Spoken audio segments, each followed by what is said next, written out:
Welcome to The Glamour and the Grief, a D&D 5e actual play about a man who fell down a sewer and woke up in a fairy tale, where beauty is a weapon, wishes come with fine print, and nothing is quite as it seems. Hello everybody, welcome back. I'm your Dungeon Master, Zari from Uses Mythos, and now my amazing player can actually introduce your character, so... Yeah, I'm Chase. I play Orpheus. He's a bard. So let's see where this campaign takes us. Yup, and now you actually have access to your magic, which will be really fun. So I'm excited to see things happen, but let's get into things and fall through the looking glass. So, last we left off, you, Orpheus, were just enjoying a normal night, in your kind of struggling along life in New York City, attempting to be a indie musician. You had just finished playing a gig and stumbled out rather drunk because they were giving you free drinks into the alleyway where things went very wrong. And you fell through what looks like a puddle, but maybe wasn't just a normal puddle.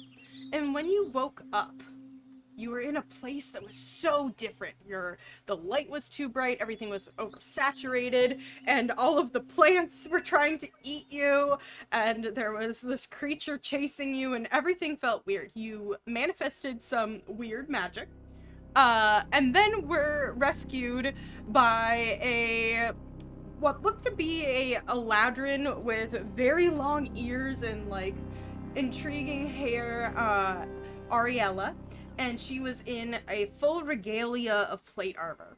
She maybe mistook you, you're not sure, but claimed that you were the human prince from the material plane, and you were supposed to be there for the competition for the Summer Court Prince's hand.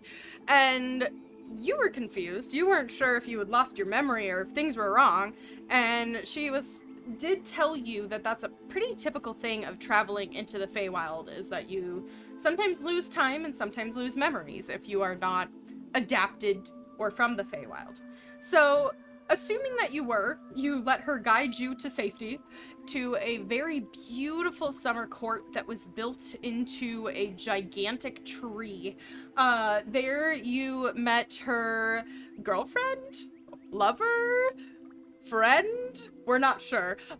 Sylvain, the dryad, who is the court druid and healer. So Sylvain was very nice to you. She did inform you that it didn't seem that you had any memory issues, but she was totally down to look into it, made sure you were taken care of in the pools, and brought you up to your room where you will be residing during the competition. After a little bit, Ariella came and retrieved you again and brought you to the opening ceremony of this competition. So poor Orpheus, just a couple hours in, doesn't know what's going on and got brought there. There you met Queen Titania, who gave a very intense speech about the war with the Winter Court, and that you are looking to find a spouse for her son, Prince Sorivan. Sorivan gave a very beautiful speech. You got to meet him. He's very charming, a little standoffish, and very intriguing, and extremely beautiful, to the point that it scared the shit out of Orpheus. Poor guy. A very intense satyr and flamboyant introduced the rest of the competitors, and then announced that the competitors will have a moment to go meet and have their opening ceremony dinner. With that, Queen Titania declared that the first competition has started. The competition of a gift. You are to not purchase, not find, but make or... Sorry, not purchase or borrow. You're supposed to make or find a gift that portrays something real to you, and present it to Prince Sorivan at a time of your choosing. There's no deadline, but that is the first competition. And then she said, in the morning, you will receive a letter with the second competition. With that being said, the whole summer court around you erupts into cheers. You're standing next to what can only be described as a centaur, a half-woman torso in a full armor, and then half-horse in a beautiful chestnut. Captain Ariella is standing behind you, and everyone begins to break out into cheers, and Ariella puts a hand on your shoulder and just kind of leans in and whispers and says, we're heading to the competitors' welcome dinner now. So, follow the line. Don't cause problems. Okay. So you kind of follow the line and fall in, and they begin to lead you back down this elaborate staircase outside, kind of overlooking the area, and back into the tree, the huge area, the Ardenmere, they've been calling it. And you're led up about 2 levels, and then are kind of brought out again into another area that's nestled in the branches. And it's a very open-sided pavilion, and on the side you see more pavilions kind of nestled in the branches. There's waterfalls trickling in between a couple of them. There seem to be elaborate gardens. You see fountains and gazebos and benches. You do also see that there's a couple of people, if you could call them that. Definitely too different to be people. But there's a very large table in the center of this main pavilion that's kind of open to the evening, as it's both the semblance of evening and also the sun is still high in the sky. The table looks like it could fit over 100 people, and then you blink and it looks more intimate, smaller. There's lights twinkling up above you, almost as if they're floating, and flowers hanging down. The table is a huge, deep stained natural wood, and the whole table is set with beautiful, eclectic china. It does look like there's some beverages out, as well as some, like, you do see a couple of satyrs walking around holding what looks to be like hors d'oeuvres, little nibbles of things. And all of the champions are led in here, and you watch as Captain Ariella abandons you and turns and goes and stands by the door, as well as there's another soldier in the same regalia, but doesn't have quite as many stripes as her, that is also flanking the door. And you are left alone with all of the champions. What would you like to do?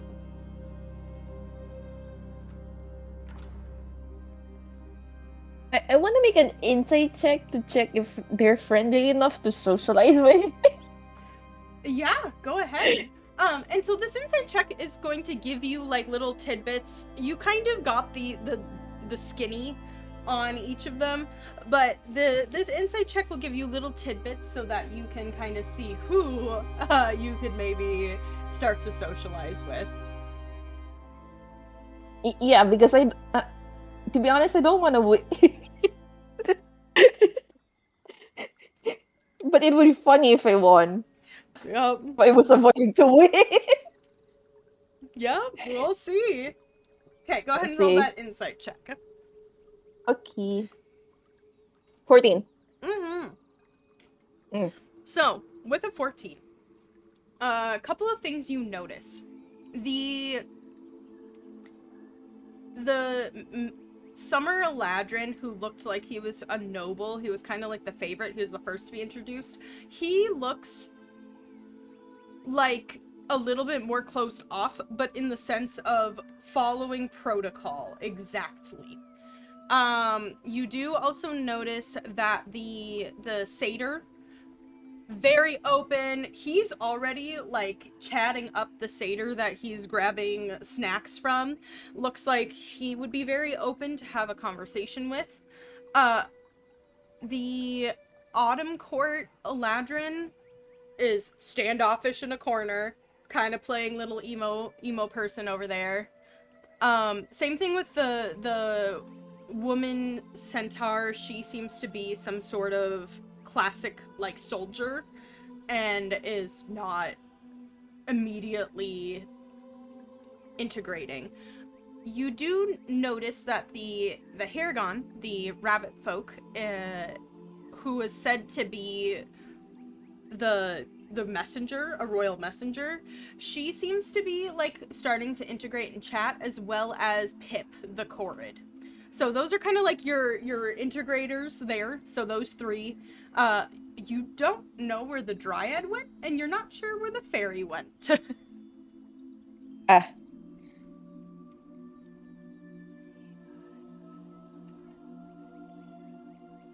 Okay, I will socialize with the first guy first. Okay. It's pretty easy. You approach the satyr. I will give it to you because in your time it's only been like 5 minutes. You remember his name was Caspian. And you kind of walk up. The satyr seems to be like chatting with the other satyr who's holding some sort of tray. And on the tray you see what look to be, in human terms, pigs in a blanket. So like little sausages wrapped in pastry. But it looks like there's a flower growing out of it. It's really interesting. And Caspian's holding like 2 in his hand, and he's in the middle of eating one, but he's also like kind of chatting with the satyr. And he just goes, yeah, Ben is such an amazing musician. I've heard so much about him, so it was amazing to see something he arranged. And then he turns to you as you walk up and just goes, have you seen Fen before? No. Ah, well, okay, that makes sense. You're from the material plane, the human realm, right? Yep. Huh. Interesting. And you like watch as the other satyr takes his leave and like begins to walk away towards some of the other people. And Caspian immediately holds out his plate to like let you take a snack. Okay. And so what's your deal? They didn't like say much about you in the competition. It seemed like Fen got a chance to get to know us, but what can you do? I can perform. Really, buddy? And he kind of like does God. the finger gun thing to you. Oh, we're gonna have so much fun. We're gonna compete, but we should also play some together sometime. It's cool. Okay, but that being said, I'm not gonna lose. Where's your instrument? I play the pipes, and he like gestures 2 pipes on his hip. I kind of just woke up here, so I'll probably just ask for an instrument. Oh, I'm Hopefully. sure that they have hundreds. Just ask one of the people. Be nice to the people, though. But ask one of the people, and I'm sure that they could get you something. Or maybe see if you can, like, chit-chat with Fen. If you do, I want his autograph. Sure. Okay. But, okay. And then he kind of like leans into you conspiratorially. He's a little bit like shorter than you, and so as he leans in, you like have to kind of dodge one of his horns that almost sticks you in the face. Okay, so who do you think is the biggest competition? He like starts leaning in, and he's doing that thing like where you're standing at the edge of the party and you're like pointing at the other people, and he points at the Summer Ladrin and he goes, I think that he's gonna be the crowd favorite, but to be honest with you, I think that he's a stick in the mud. Oh my god. He's probably like super vanilla in bed. He chokes on the food that Cassie gave him. And he like Caspian's already moving on, but him, and he points at the other Eladrin, the Autumn Eladrin, see, they're so pretty, and as you like look at them, they have like really pretty deep amber eyes. Their hair is like a beautiful auburn, and they definitely have like a huge longsword on their back, and they're looking across at everything. And Caspian says, now, they seem like a little bit of a stick in the mud, but in the, like, awkward way, not the stuffy, noble way, right? Even though I think that they're a noble. So they seem more like emo boy energy, right? Yes. Okay. Now, in terms of competition for, like, actually, competing for, from what I've heard, Prince Sorevin, he likes things that are different, that stand out of it, and are intriguing. He doesn't like to be bored. So I'm hoping that I can just entertain my way through things. And now, just because I'm giving you this hint doesn't mean that we're not competing. I just think I'm a better entertainer.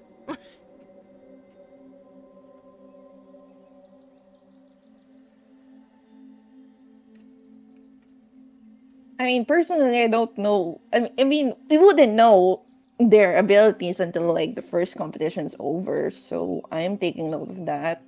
That's true. Now, someone that Mm, I think that could give me a run for my money, you see the cord over there? And you look, and mm. again, the cord is like very short, also has kind of hoof like feet, much like a satyr, and half of their height is hair. Uh, and like absolutely curly mass. You see a couple of moths kind of sitting on them. See Pip. Pip seems like a chaotic good time. Now, I don't know that that's exactly what Prince Sorevin wants, but I think that they're gonna be so fun to hang out with. Hmm. Okay. Now, I do think that they're gonna have, especially since they, like, took in some warriors, they took in some, like, everybody seems a little bit different, right? I think Mm. that they're gonna have a smattering of competitions, that they're gonna have, like, a little bit of everything, you know? I also heard that they're not gonna eliminate anybody until, like, phase 2, so we got some time.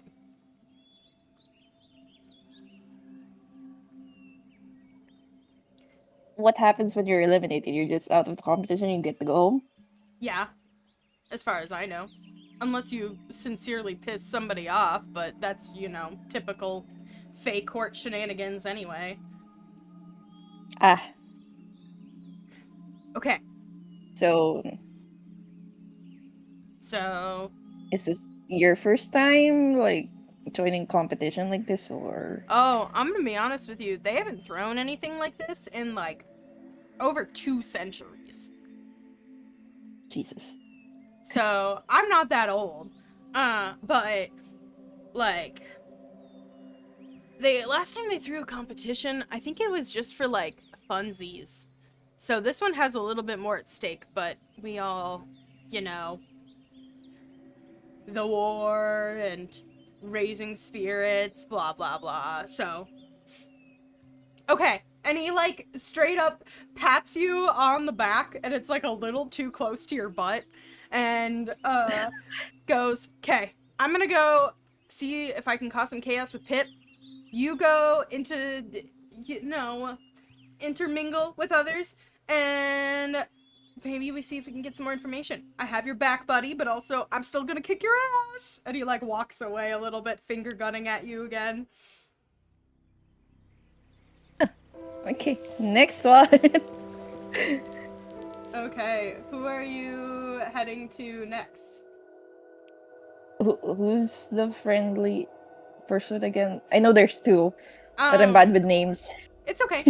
So, Caspian walked away towards one of the other ones that looked kind of friendly, which was Pip, Mm, the Corrid, the big hair little creature. mm-hmm, Um, mm-hmm. but the other one that kind of looked friendly, and a little friendly maybe isn't the right word. It's, she seems open to having conversations, is more of the presentation. Um, is the Harrigan. So you knew her Do I name have was to Sable. roll? No, you can just walk up to her. Okay. I'm not gonna make you roll. If you fail, you trip and fall on your face. Okay, damn.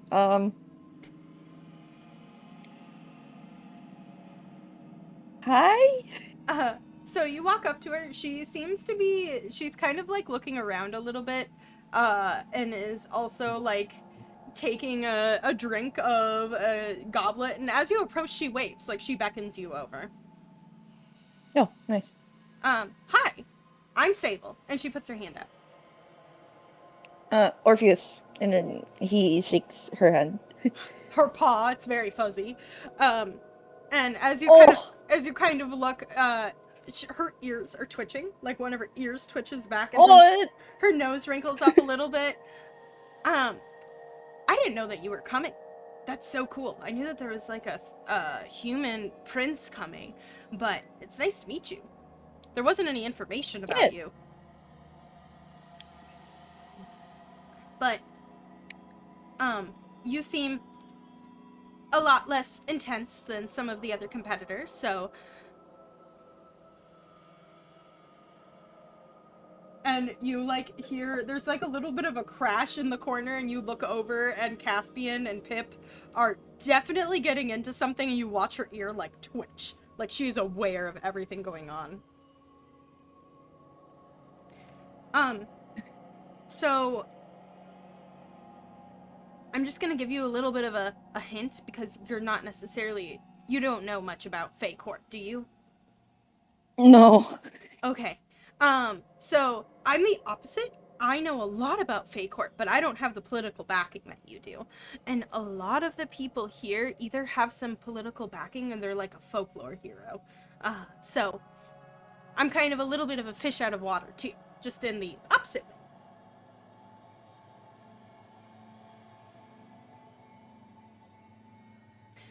So, what do you know about fake courts? A lot. And she smiles and nods at you. Well, we have all day. Oh. Oh, you don't. Okay. Usually to get information, you should give information, or you need to have something else. There's a little bit of a trade system, Mm-hmm. or you need to like trust the person. Mm. And I don't trust you yet. Yeah, that's okay. You just met me. I Exactly. understand. See, you get it. But that doesn't mean that I won't be nice to you. Ah, But I still do really want to win. that's fair. Yeah. But Mm-hmm. I've been all around the Fey court, so I know quite a bit about court politics. Which, okay, let me just define this for you. So there's the Fey Mm, court, which is the mm, land that all the summer court is in, right? And then there's mm-hmm. the Mm-hmm. summer court, which is like where we are now. So everything in the palace. So Ah, I've traveled all around the land. I've also traveled outside of the land into several of the other courts. But I don't know like I know quite a bit about the court, but you know, you get it. Now. yeah. So if you have questions about the people or the land or anything, let me know. Well, with the Um, proper incentive. mm, And she smiles at you. um, I'm kind of wondering why you want to win.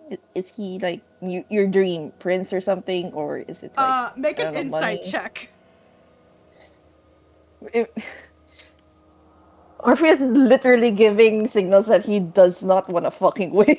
He wants to go home. So if I piss off someone, I'm kidding, I'm kidding. He's gonna be a good sport, and hopefully he'll lose the. He'll lose fair and square. Yeah, but go ahead and Yeah, make it's like, oh yeah, another. I'm going home. Okay, give me a sec. Insight, right? Yep. Mm, 13.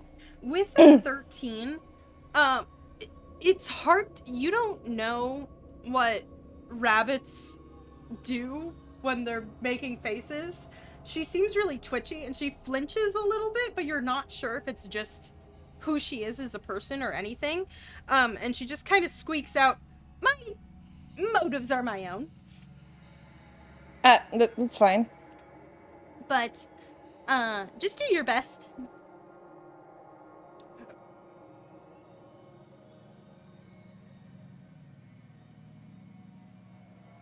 Okay, next person. Yeah, she kind of pats your hand, and then she takes a few, like, sensing the conversation is over, you're kind of like standing there awkwardly for a second. She gives you an out and steps forward to like go refill her goblet, and then she'll turn and smile at you and wave. So she seems pretty friendly, a little standoffish, but Mm, friendly. mm, mhm. Okay, who do you want to interact with next? Do you want to go for some of the more emo ones standing in the corner? Do you want to go for some of the ones who are out in the open? Do you want to look for some of the people who are hiding? I'm thinking. Hmm. Can I make a perception check? I want to see, like, Absolutely. okay, thank you.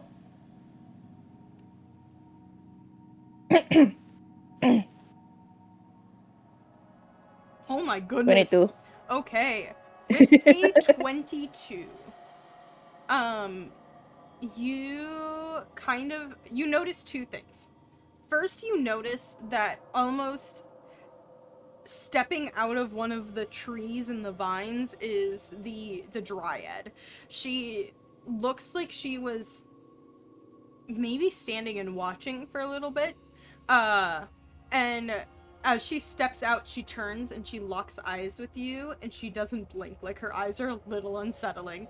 And she doesn't quite smile, but after like an awkward moment of holding eye contact with you, the corner of her lips curve up and she continues to float. And like after her, what looks to be a very beautiful dress and like a train, kind of covered in flowers, and you're not sure if it's fabric or if the flowers themselves actually like wove and followed her. But she looks like she was hiding in the corner a little bit, and then just now is emerging and steps towards the table. The other thing that you notice is that you kind of instinctually look up, and hiding among the lights is the fairy. And it looks like you actually kind of clock her, as it looks like she's flitting around and she's listening to conversations. I awkwardly wave at her. Uh, Once you wave at her, she glares. Absolutely glares at you and puts a hand on like a small, thin dagger, and then like gives you the stink eye and flits away. Okay. No, it didn't say in his head. Okay, bitch. So you notice those two who were kind of hiding. You have the Autumn Court Eladrin kind of standing in the corner. You have the female centaur kind of standing guard. It looks like she's trying to stand guard next to the other guards, but she's not a guard. um, and then you also have Caspian and Pip are still causing chaos.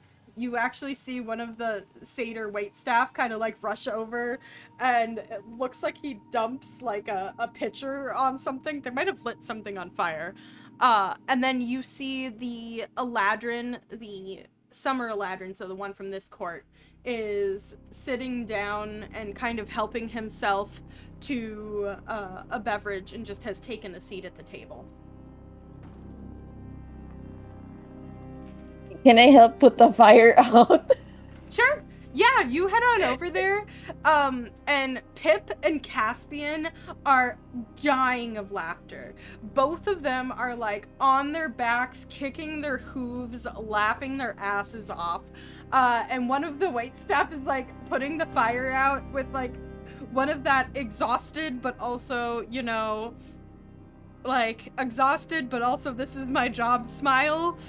And you kind of walk over. Do you have something that would help, or are you just attempting to help put the fire out? I mean, is it a big fire or just a small fire? It's just like a little baby fire. I just grab like a handkerchief and then start like diminishing the fire with cloth because Okay. I know how to put Perfect. fire. We had the class, so Perfect. Yeah. You begin to like put the fire out. The satyr kind of gives you a soft smile and like pats his hand on your back slowly. The satyrs seem to be a little handsier than what you're used to in human convention. And then he grabs his tray that he was holding and like holds it up to you for you to take. This one looks like some sort of, I don't know if you've seen bruschetta before. It's like little pieces of toast with a whole bunch of like tomato slaw on top. So it's like usually like tomatoes and basil and like cheese and stuff like that. So lets you take some, and you're kind of standing holding more snacks next to Pip and Caspian, who are cracking their booties off on the ground.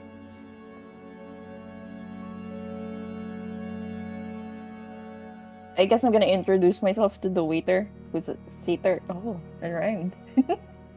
Yeah, the waiter kind of just quietly says to you, I'm so sorry. They're a little chaotic. But yeah. It's nice to meet you. I already heard your name. You're good. It's cool. Oh, sorry. You were asking me for my name. Okay. Yeah. You can call me Zin. Oh, nice to meet you. Yeah. My full name's Zintos, but like nobody really calls me that. Do you want me to call you that? No, I don't. I really don't. Okay. But you're good. You're supposed to be mingling with the other guys, not the waitstaff, but I appreciate your kindness. Yeah, no problem.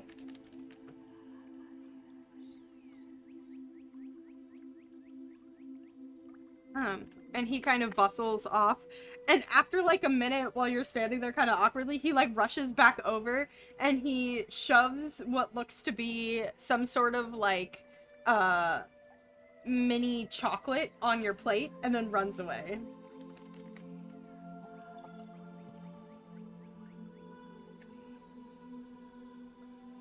But after a moment, Yeah. Pip and Caspian both kind of get up, and Pip jumps up almost immediately onto their little hooves and walks over to you and goes, "Hey, it's the human!" And he like reaches their hand up for a high five.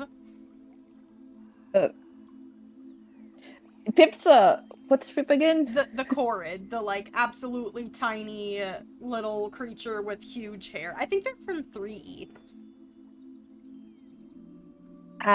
So I guess I have to like stoop down to their level and then high five, right? Yep, absolutely. Yeah, I do that. Now see, you're interesting. You're intriguing. Isn't he intriguing, Caspian? Oh, you're gonna be so fun. Yay. Yeah. I'm gonna go see what I can get into. Ooh, I wonder if we could kind of stuff something down Lysander's pants so he gets excited and runs around like a chicken with his head cut off. Come on. And he starts pulling Caspian towards that. Jesus. Okay.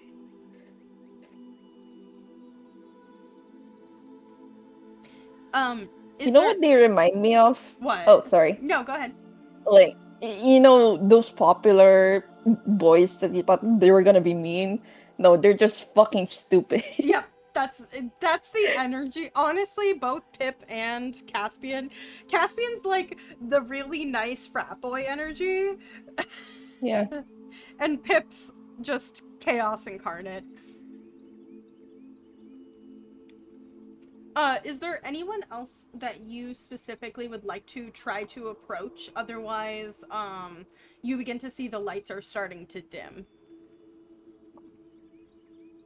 Yeah, I think I'm good. The other people either wanna kill me or let's see. Maybe in the future, I don't know. The lights start to dim and you start to see the rest of the competitors begin to head towards the table. I feel like unless you intentionally try to find a specific seat, or are you kind of just letting yourself go with the flow and be ushered into a seat? Yeah, I'll just be ushered because there might be a seating arrangement that I don't know. So, okay. Um, you end up sitting next to the dryad. That is she's a little creepy, but she doesn't Mm, seem malicious. Um, mm. and as you like sit down, she leans over a little bit into your space and grabs the napkin off of the plate in the place setting and pulls like the little circular thing off of it and hands it to you and then just like gestures to your lap the way that hers is. Okay. I put the, yeah, etiquette. And she looks at you and it's just like straight faced for just a second too long and then just like a smile and she nods. On your other side, you do end up with Sable, and Sable kind of like gives you a little small pat on the shoulder as she sits down. And you do end up kind of across from Caspian and Pip are sitting together across from you, and you do see that Rowan is also kind of across from you. That's the Autumn Court Ladrin. And Ah, after a couple of minutes, or after like a moment, you see a whole bunch of people come out. Some of them are Eladrins, some of them are satyrs, and they serve what looks to be a very fresh, crisp spring green salad that has nuts and goat cheese on it, and like little flowers here and there. It's very similar to fancy human food, but a little bit more. You do see like little flower petals in there too, and a ton of herbs. Um, and as you're kind of like the food gets put in front of you, and you maybe like instinctually reach for a fork, and you just feel a hand on your shoulder as the dryad just puts a hand on your shoulder and shakes her head. And after like a moment, as you're like chided, the prince walks in, and everybody begins to stand. I imagine you like kind of follow suit. And Prince Sorivan, once again, aggressively beautiful. Golden hair, amber eyes, just like a little too high of cheekbones, circlet around his head. It looks like he's changed into something a tiny bit more casual, but it's still in the full colors of the. Actually, he's kind of in like a very soft, dusty pink, like the color of dusk, and a ton of gold embroidery. And he kind of nods at all of you and takes a seat at the head of the table and grabs the drink as you are all kind of sitting down and getting settled, and just goes, "It is so lovely to meet all of you, if I have not already." And he like smiles and tilts his head at a couple of people that you assume he's probably met already. And I would love to raise a toast to the beginning of the competition. May you do your best and stay true to yourself, because in the end, what I'm looking for is someone who can compliment me in court naturally. And he holds his glass up, and everyone kind of cheers and drinks. Uh, it seems that the other Eladrin summer prince or summer noble Lysander had intentionally sat himself at the right hand of where the prince would sit. Somehow he knew. Uh and it looks like Briar, the dryad on your left, is sitting on the prince's left. So you're like pretty close. Everyone kind of begins to eat. You begin to hear chatter here and there. And Briar does occasionally. Briar just puts her hand over and corrects your posture or what you're reaching for. Like, it seems that she's making sure that you make no bumbles. But she still has not said a word to you. I guess I'll start the conversation. Hi, I'm Orpheus. I know. Yeah. Uh. Oh, you speak. Okay. They said your name. In Yeah, and you're very pretty, so thank you. no problem. Like the flowers in the forest.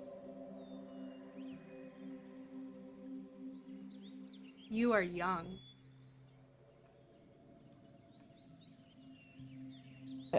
I guess. It's I'll just say with your you kind of have like you don't have a horrible insight. You have like a passive insight of 13. She thought that that was as much of a compliment as you calling her pretty. It's okay. She's probably on the spectrum. Orpheus thinks. Or in her mind, that's a compliment. I'll um give her. I'll give her a pass. She's probably. um she kind of just goes back to her food for a moment, and you watch the prince lean forward and just say, Briar, it is so good to see you again. And she just nods at him graciously, and he chimes in one more time. I appreciate your commitment to the court, as always. And he actually like leans towards you a little bit and smiles and just says, she comes from one of the oldest oaks in the summer court. Ah.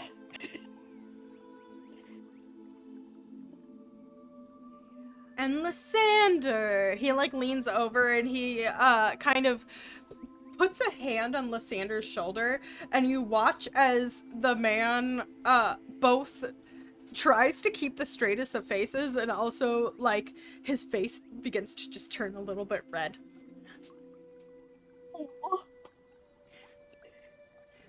It's good to see you here. One of the few of my court. Well, one of the few of the nobles of the court. And he kind of like, you watch him toss a wink. And it looks like it's close to you, but you feel Sable like stiffen up next to you for a second. It's good to have you. And Lysander nods, and they sound so similar in their cadence and the differing, like, almost poshy, noble voice. It's good to have you too, and this competition's so charming. I'm excited to see what events you have planned. And the prince laughs, and it like almost sounds like bells to you. It's so musical. Oh, I didn't plan all of the competitions, but I did have my hand in a few. Just like I did not select the competitors. Most of you applied. And he smiles.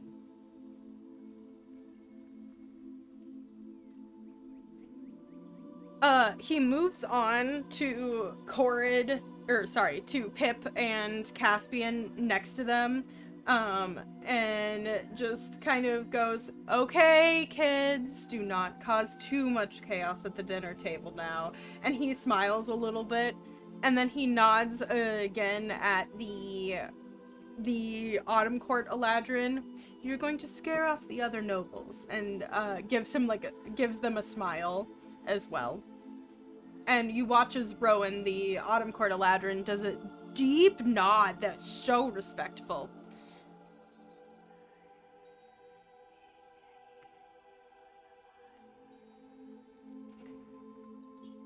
Is there anything specifically that you would like to pay attention to at the table as people are starting to conversate? And it doesn't seem that all of the competitors are like scrambling for the prince's attention. It just seems that they are waiting for him to give them attention. Mm. Can I make a perception again? Sure. What are you trying to see? Um, just like when like noticing like details and tidbits. The usual. Okay. Yeah. Yeah. Why don't Hmm. you roll? You can roll a perception or you could roll an insight. They're both going to get you different things. So whatever you would prefer. Can I roll both? Sure. I'll let you roll both. Okay. If you take a little bit Okay. of like extra time, you can definitely roll both. So 19 perception and 11's insight. Okay.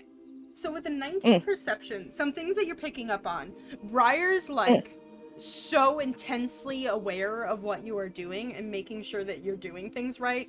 The salad is replaced with what looks to be some sort of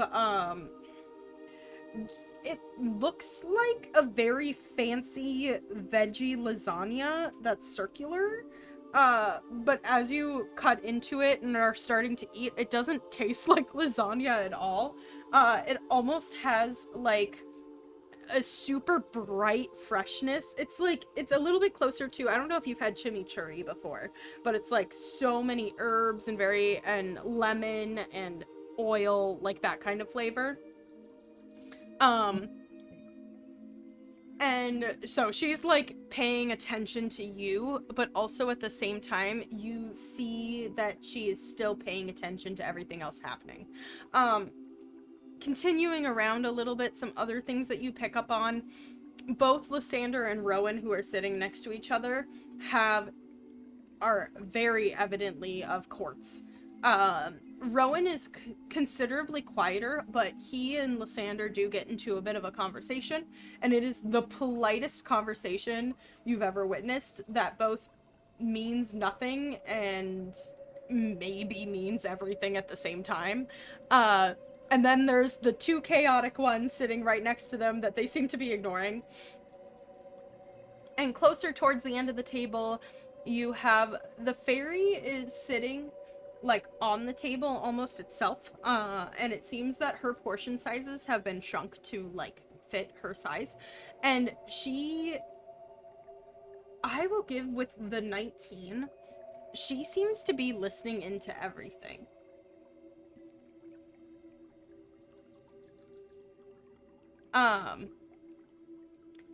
And then the other one, who else haven't I talked about? Oh, and then Mira, the centaur, sitting at the end of the table, and she's sitting in like a weird chair that kind of like feels like the horse side of her like sat down fully on the ground so that she can eat. It's very interesting. It's almost like a bed instead of a chair.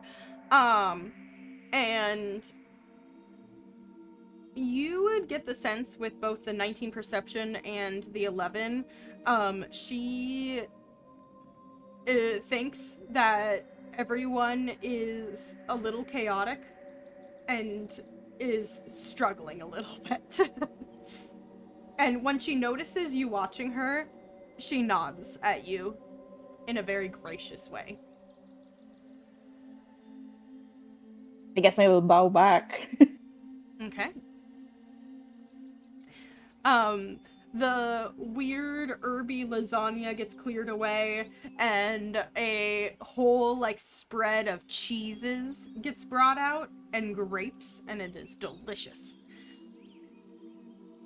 And as that happens, the prince actually stands up and he just says, I'm going to make my rounds and then I will probably be calling it a night, but you are welcome to continue to eat through the rest of the courses.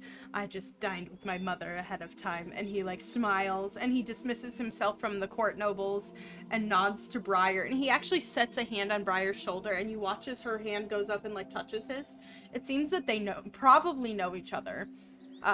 And he kind of stands in between both you, comes up behind you and Sable, and goes, hello, Sable, it is so good to see you again.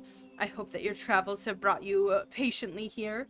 And Sable's ears twitch, and she like turns and kind of like towards you and him, and just begins to conversate with him.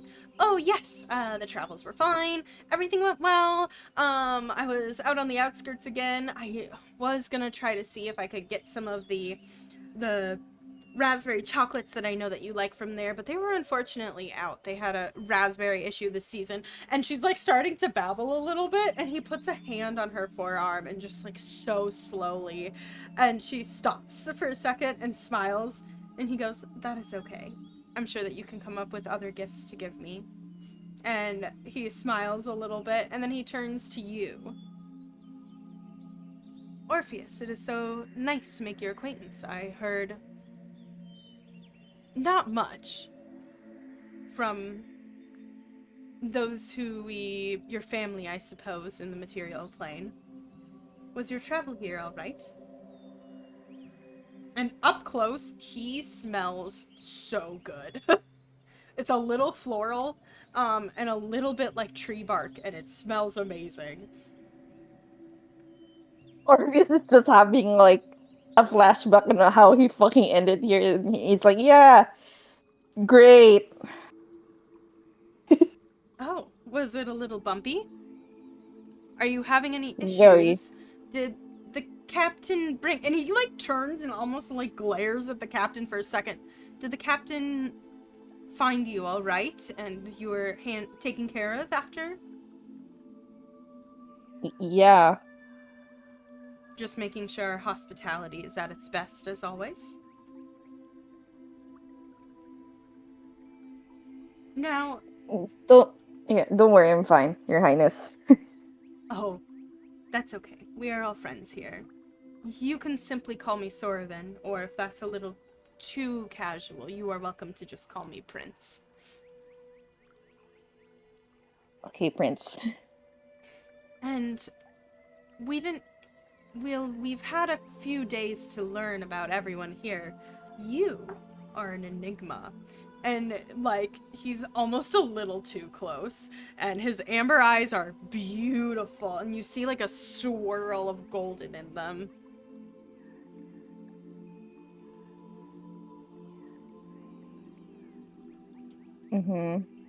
Are you a warrior? A mage? Are you, just a great, amazing prince that rules over your nation? None of the above. What do you do then? Oh, I'm a performer. Oh, another performer. Well, it's a good thing us Fae like music. No wonder they sent you. We'll have to make sure that you have everything you need, as I was informed you landed with nothing. Yeah. Well, I will make sure that you have access to our stores, and every one of your needs will be taken care of. And he just puts a hand, he doesn't touch you, but he puts a hand on the table by you, so as he, like, he was kind of, not crouching, but leaning down, but as he pulls back to his full height, he's just, like, his chest is right in your face. Oh, wait, I have a meme for that. You have a what? I have a meme for that. I'll have to share with the class.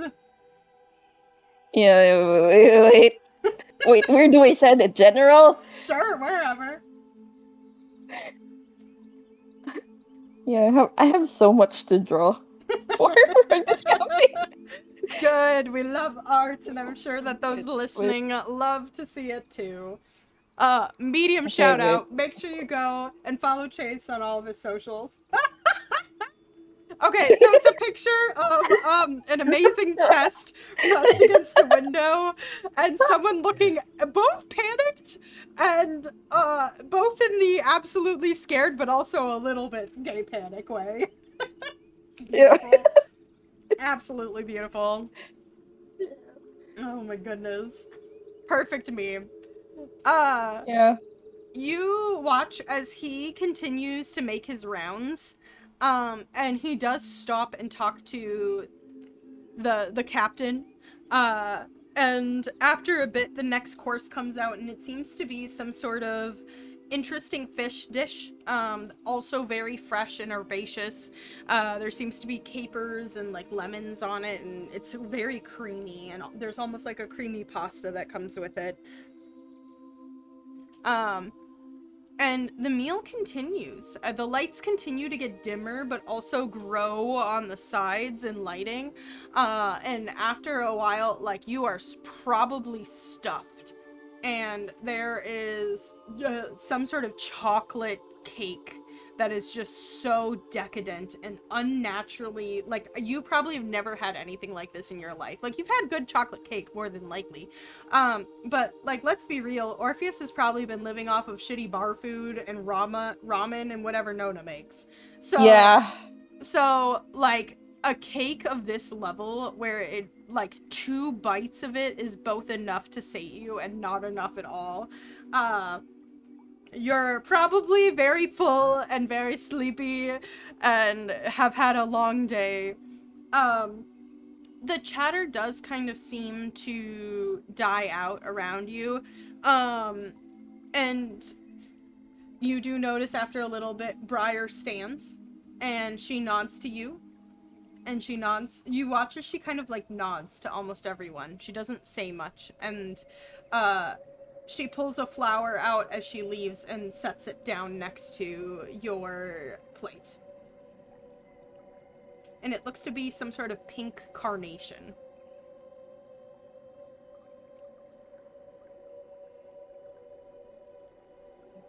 Am I allowed to take it? Do I leave it there? It looks like she was giving it to you. Yeah. Do I have to roll every time I miss her social cues? No, you don't have to. You can just miss her social cues. Unless you, like, Can want I just to. go? It's okay. Okay. Orpheus puts it in his inventory. So he has chocolate and a flower. It's like, yeah, I'm all set. I'm set. I've gathered everything I need. I'm an adventurer with chocolate and a flower. Perfect. Yeah. It does seem that after a bit, Pip and Caspian kind of meander over to, like, one of the tables, and they seem to be getting rip-roaring drunk off of fairy wine. I'll carry through your 11 insight check. So Lysander, the Summer Ladrin, and Rowan, the Autumn Ladrin, were talking a lot. And I was kind of telling you earlier that it was like one of those conversations where it's like they're conversating to conversate and it's just noble fluff. Rowan looks so fucking done. He looks so done with this guy. He looks horrible. And you actually, like, watch as he looks around and he makes eye contact with you and his eyes are a little wide and it's the save me face. Okay, yep. I go to him and it's like, hey, Rowan, come on, let's. Lysander goes, of course, you may steal a conversation.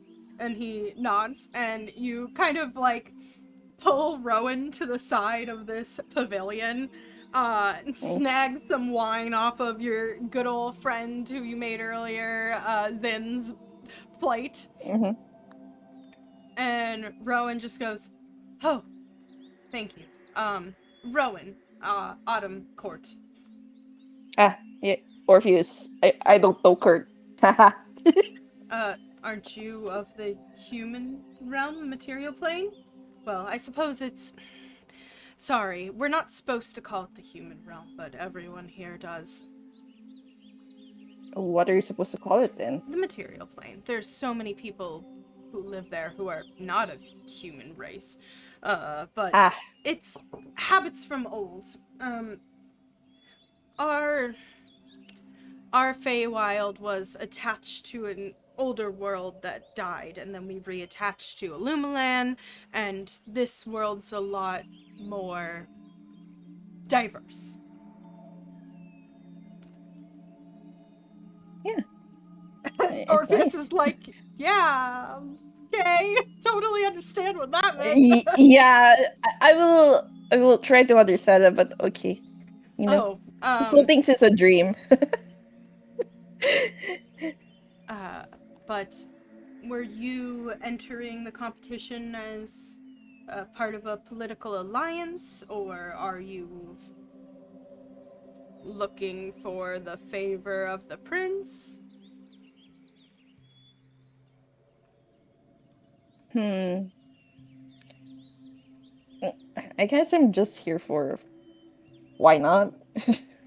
Oh, he looks like so baffled. Um, oh, okay. I I don't understand that. I will be honest. A little like flustered for a second, but um, It's okay.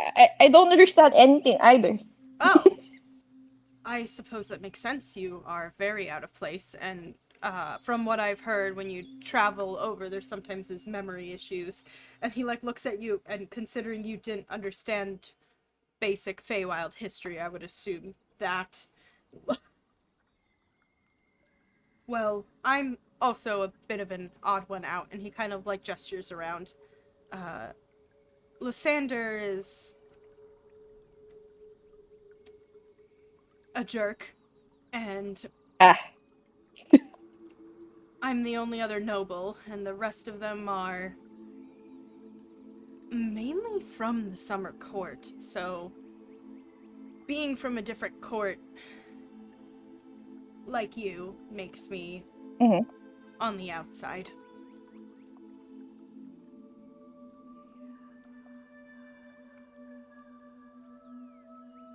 Great. We should be friends too. So Oh, you're for you're asking for the hand of the prince because of political or he looked like completely baffled that you like just offered your friendship so easily.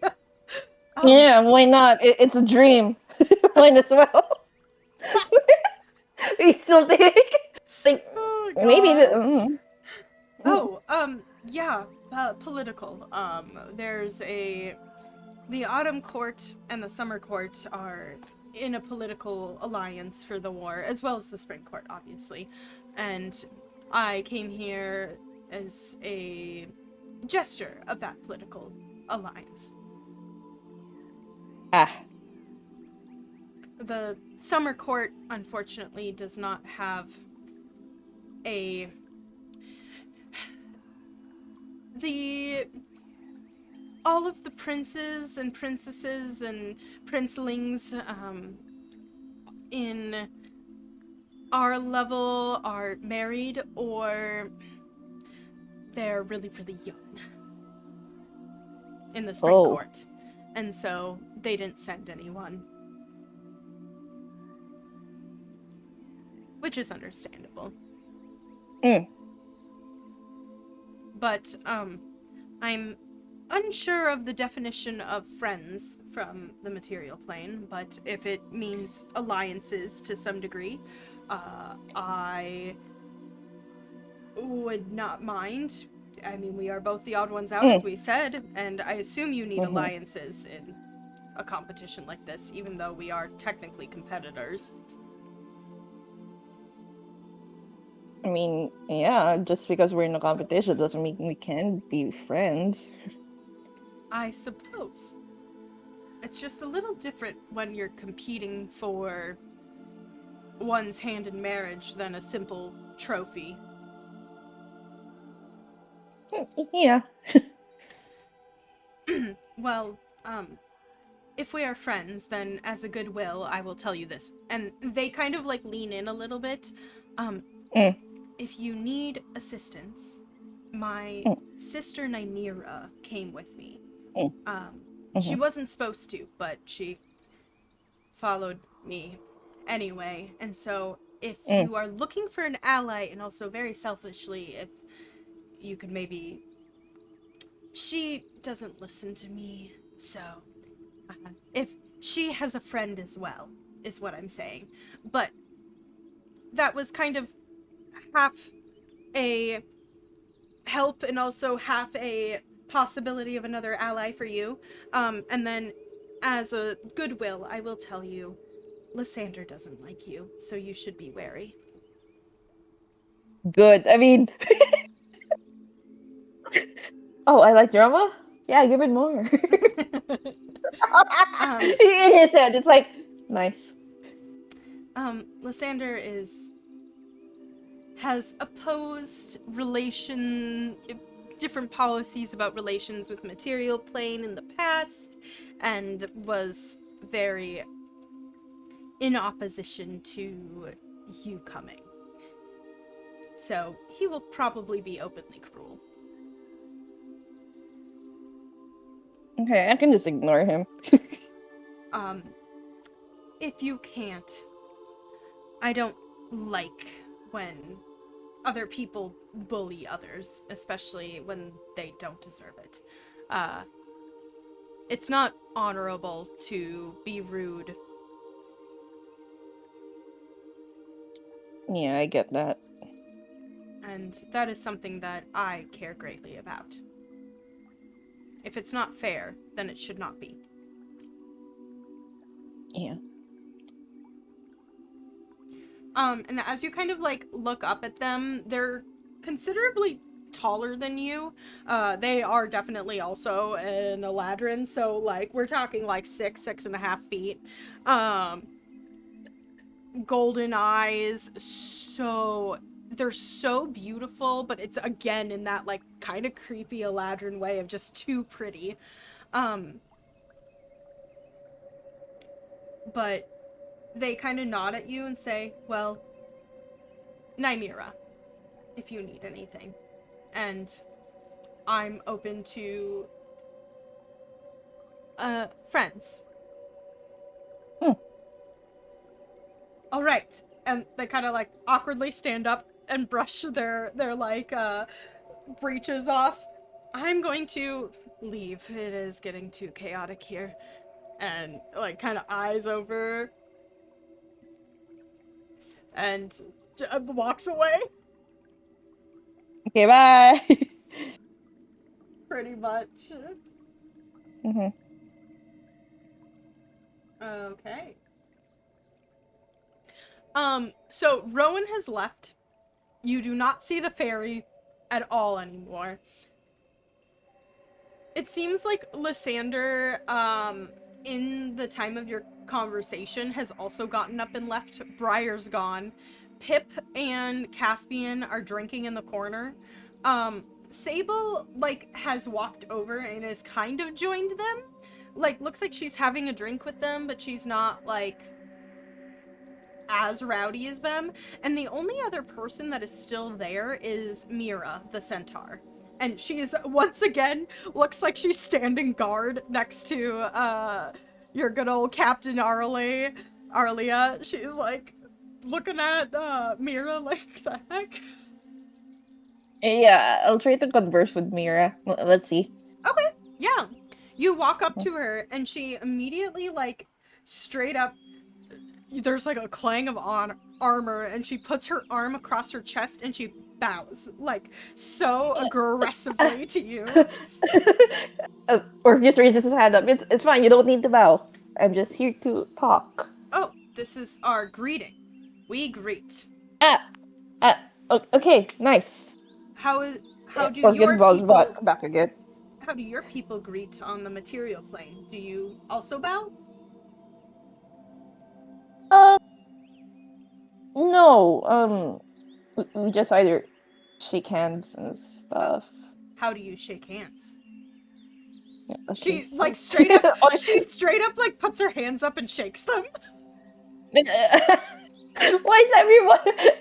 I'm just imagining because there's like this thing where I saw it on a Tumblr post somewhere that like people from the fairy realm are neurodivergent as fuck. So Why do you think I wanted to run a Feywild campaign? it's so funny. It's like, okay, you put your hand out. Okay, you put your hand out. Okay. She puts her hand out. And then Orpheus gently shakes her hand. Oh. There. Handshake. Yeah. Interesting. It's kind of like the clasp between warrior comrades, and she like straight up like clasps your arm like the Viking grip where you like grab each other's forearms. Oh. And her hands are so big, and like she squeezes your arm a little bit too hard. It doesn't seem malicious, it just seems like she doesn't understand her strength. And she shakes like with you once and she goes, in ancient times, we were told this was a human custom between the warriors on the material plane realm, and they would do it to feel if there was any knives and sleeves, but now it was just a greeting. I remember that. That was passed down. How old are you? Oh, I am not quite a century. But it was passed down through my clan of warriors. Ah, Are you a warrior as well?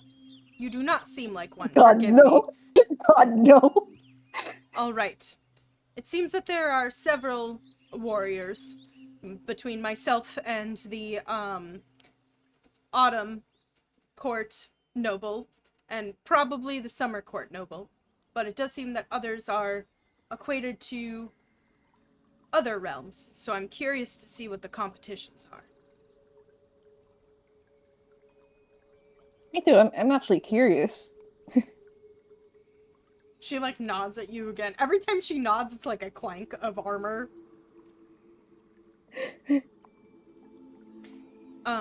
The little group over there are menaces.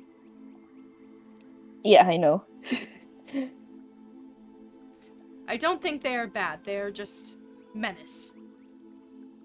Yeah. Are you also a menace? No. Alright. Well, if you are not a menace, and you are not a warrior... Okay. It looks like she's calculating information about you. Out loud. Thank you for teaching me handshake. No problem. Do you think it is okay if we leave? Well, yeah. I don't quite know what is socially acceptable, but I will, Ah. if you say so, and the other stuffy nobles left. Sorry, not stuffy nobles. I should not call them stuffy nobles. And you actually watch as she rolls her eyes a little bit.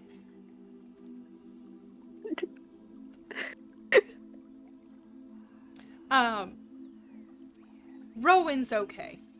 The other one's stuffy noble. I know. Okay. And she kind of nods at you, and she, like, grabs your hand again and shakes it, like, a little too much. Ah. You are funny.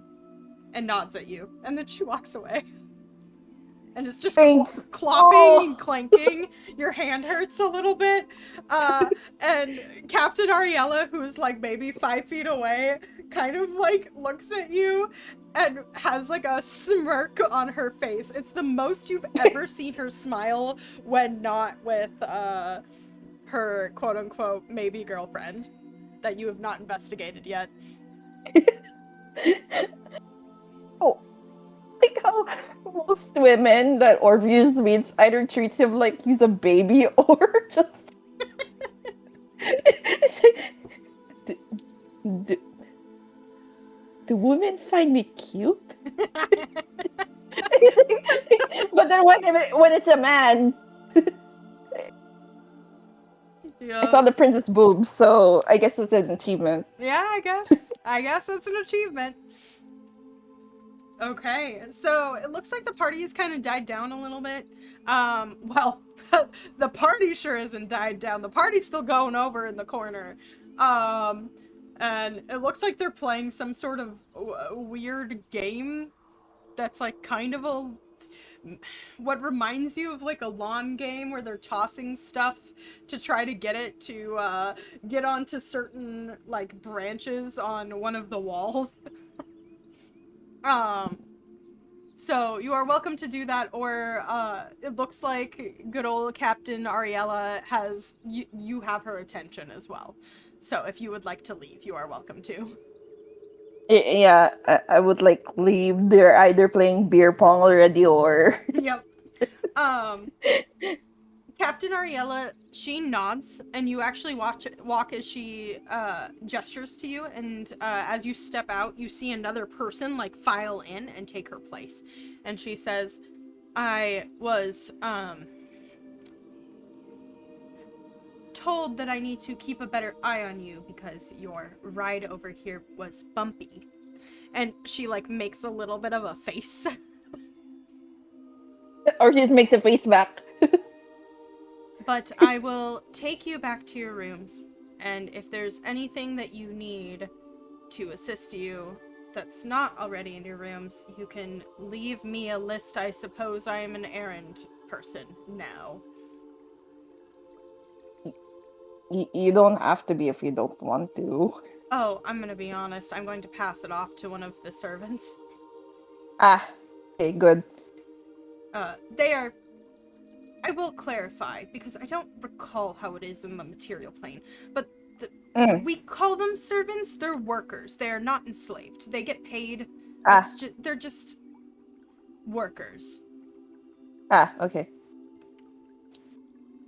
They get paid very well, actually. Be nice to them. They'll do things for you. Okay. But I'll pass it off, whatever you need. And, Sylvain did say to tell you to not be a stranger, is how she phrased it. But I assume you want to go to bed. I'm sure it's been a crazy day for you. Yeah. If you need anything or need assistance adjusting, let me know how I can help.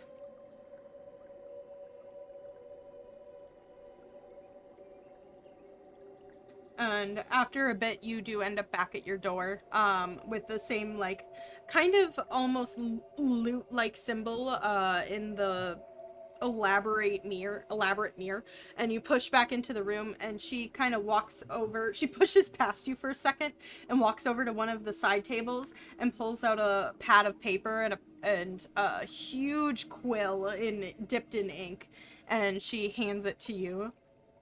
Oh wait, I have a meme also for that. What? I have a meme for that. We need a meme channel. Yeah. Goodness. I'm excited. Wait, okay, I'll send it to the general. Perfect. There. Oh my gosh. It's the Family Guy, like, huge, Yeah. feather, Dip. quill, dip. Yep. Oh gosh, it's so funny. So if you would like, you can request things now. So, and I know that Orpheus might not, like, you've gotten the general vibe of the realm, and, like, you know, like a normal human who's read any fantasy book, you could be like, I want leather armor, or please get me a dagger, or, like, if you would like to request an instrument or instruments, like, whatever you would like, you can essentially give her a little bit of a list, and she will get stuff for you.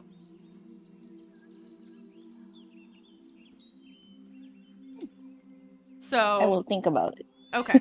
Sounds good. She will just, like, kind of hand you the stuff, and then will say just, and she'll pull you back out into the hallway, like, straight up grab your arm and, like, pull you back out into the hallway, and point, and you didn't quite notice, but it looks like there's, like, a little clip that you can, like, shove paper into, and she just says, if you fold it and put it there, one of the workers, when they pass by in their rounds, will snag it and do whatever you need. And she, like, kind of unhands you and, like, slowly shoves you back in your room. Alright. Sleep well. If you maybe don't wander off at night, especially since you don't know the Feywild yet. It can get a little creepy. Yeah, I got it. And don't piss off the tree. The tree will eat you. As I know I've warned you before. Yeah. Well, it won't eat you. It will just trap you in its roots for all eternity, where you'll die a very slow and painful death of starvation and dehydration, probably screaming and scratching against the wood for forever, and suffocate. Well, good night! Okay, got it. And she leaves. Wait, this reminded me of a Legend of Adventurous. Oh, I've They- never actually seen The Legend of Evantris, but that's I'll, amazing. yeah, I'll send it to you. It's really good. So they're so funny. They barely get shit done. No, I know that they're amazing, and actually, we neurodivergent going off track. I should sing that every time we do that now. But we Yeah. actually did their Kickstarter of the new campaign that they're dropping, the new campaign system that they're dropping. Ooh. So, I invested in that as a business expense. You heard it here first. And my fiance loves the hyperwave, popwave, I forget what it's called. That Mm, loves that mm. genre. And so he may be running that campaign in the future. But anyway, back on track. So the evening is yours. You can take some time to think about what you would like to write and request items. You once again just have a moment where you can reflect. You've met a couple interesting people. You've met the prince. You've heard about your first competition, and you are supposedly going to be getting a letter in the morning introducing the second one.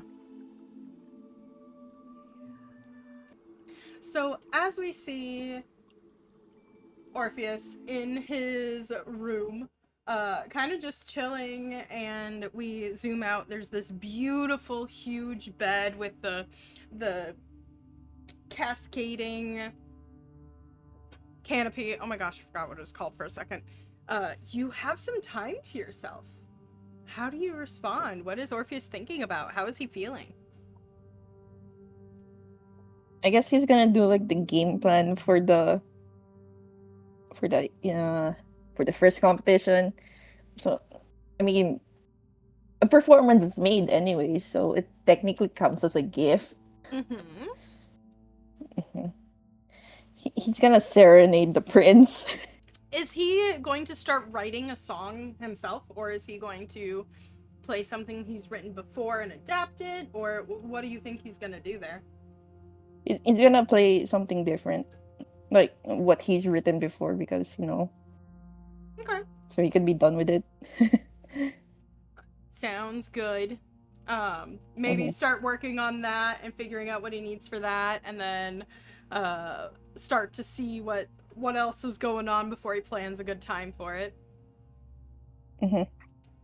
Wait, how modern is the Feywild compared to his New York City world? Not very, as far as you can tell. It is like basic bitch fantasy. There are Ah, like toilets to some degree and huge there's a huge clawfoot tub. And it does seem like there's some sort of plumbing, but you're not sure if it's magical or like actually plumbing. Um, ah.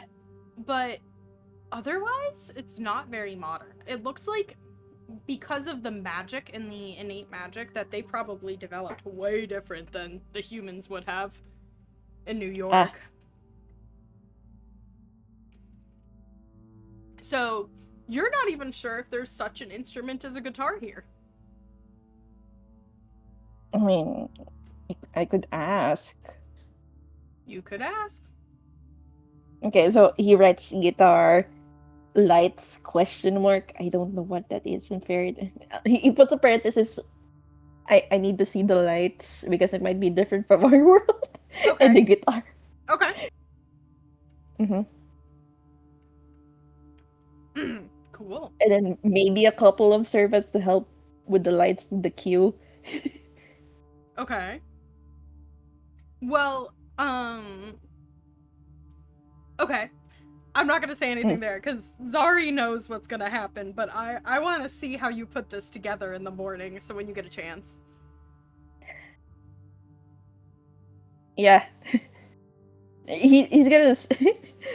I'm thinking he's gonna serenade him at night. So the next night, which is like tomorrow night, so it could be more romantic.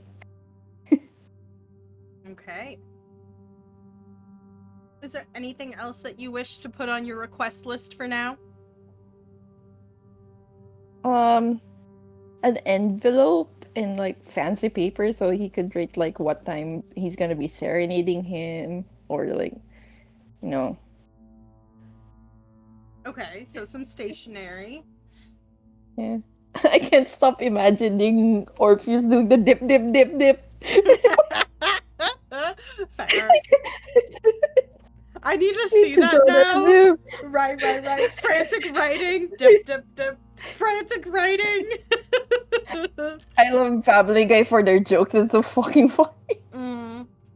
That's fair. Mm. Okay. I think with that, as Orpheus finds his evening rest, leaving the note kind of outside if he's ready, Mhm. we let him rest. Now, you kind of got your shit rocked today. Your body Yeah. is tired. And Yeah.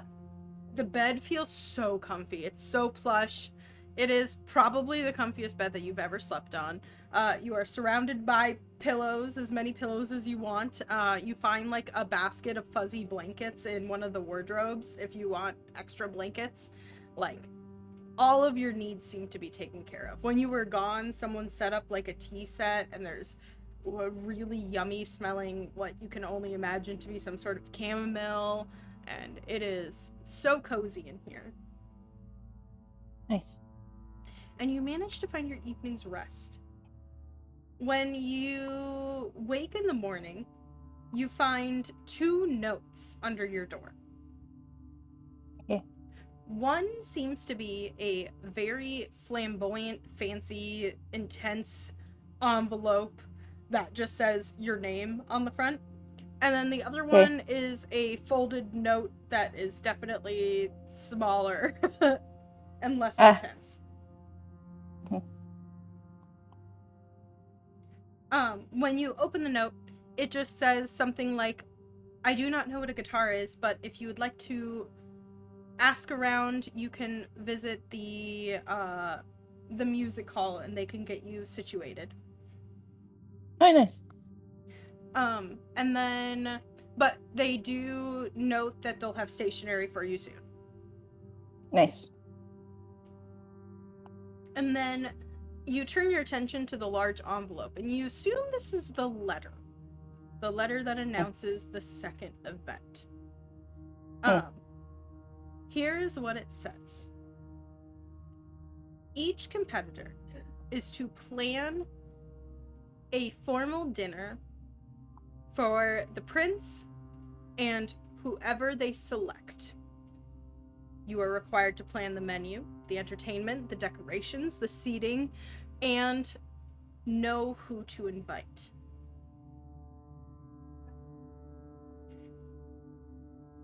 Definitely not Caspian and Pip. And then it has a list of dates, and it says these dates were selected randomly. And it's a list of dates.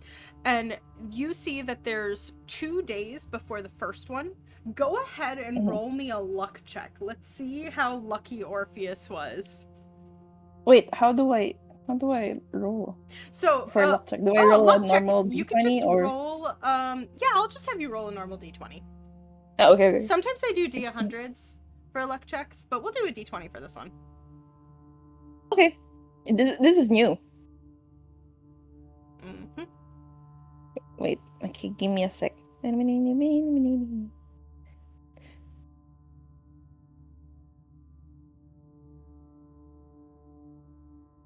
Oh no, I'm so sorry. You are second. Okay. So it's fine. You have all of it looks like it's like 1, and then there's like a night off, and then there's another one, and then a night off. So you have 4 days to get this together. It does look like Lysanders is first.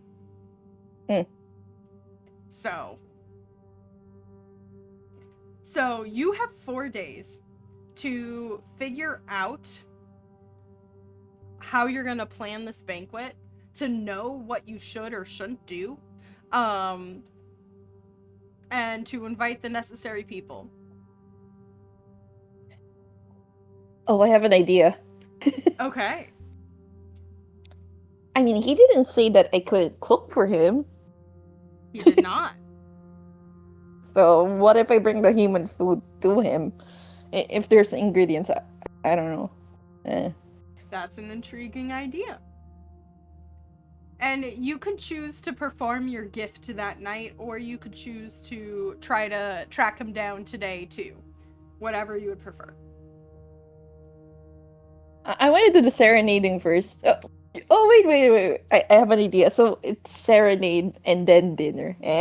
Oh, so do it together Mm. on the fourth day? Mm.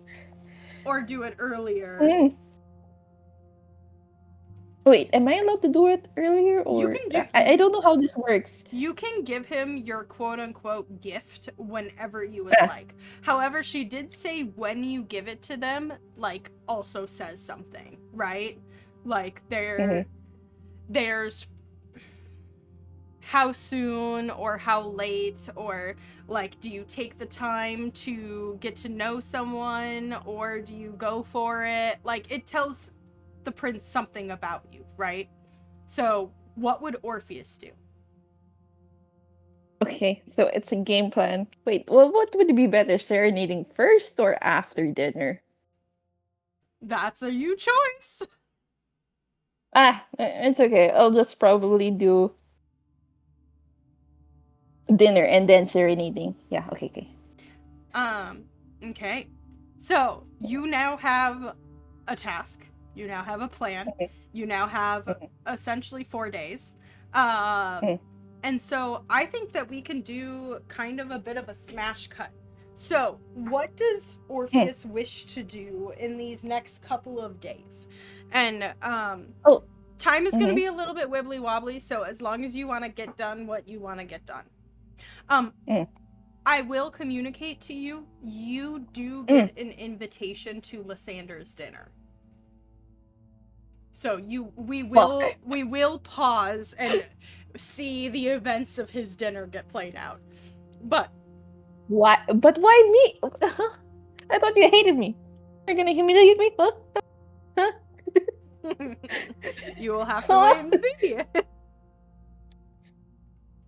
No worries. I live for the drama anyway. So like, wait. I have another meme. You know, like this one person, and then the quill is on fire. That's Orpheus right now.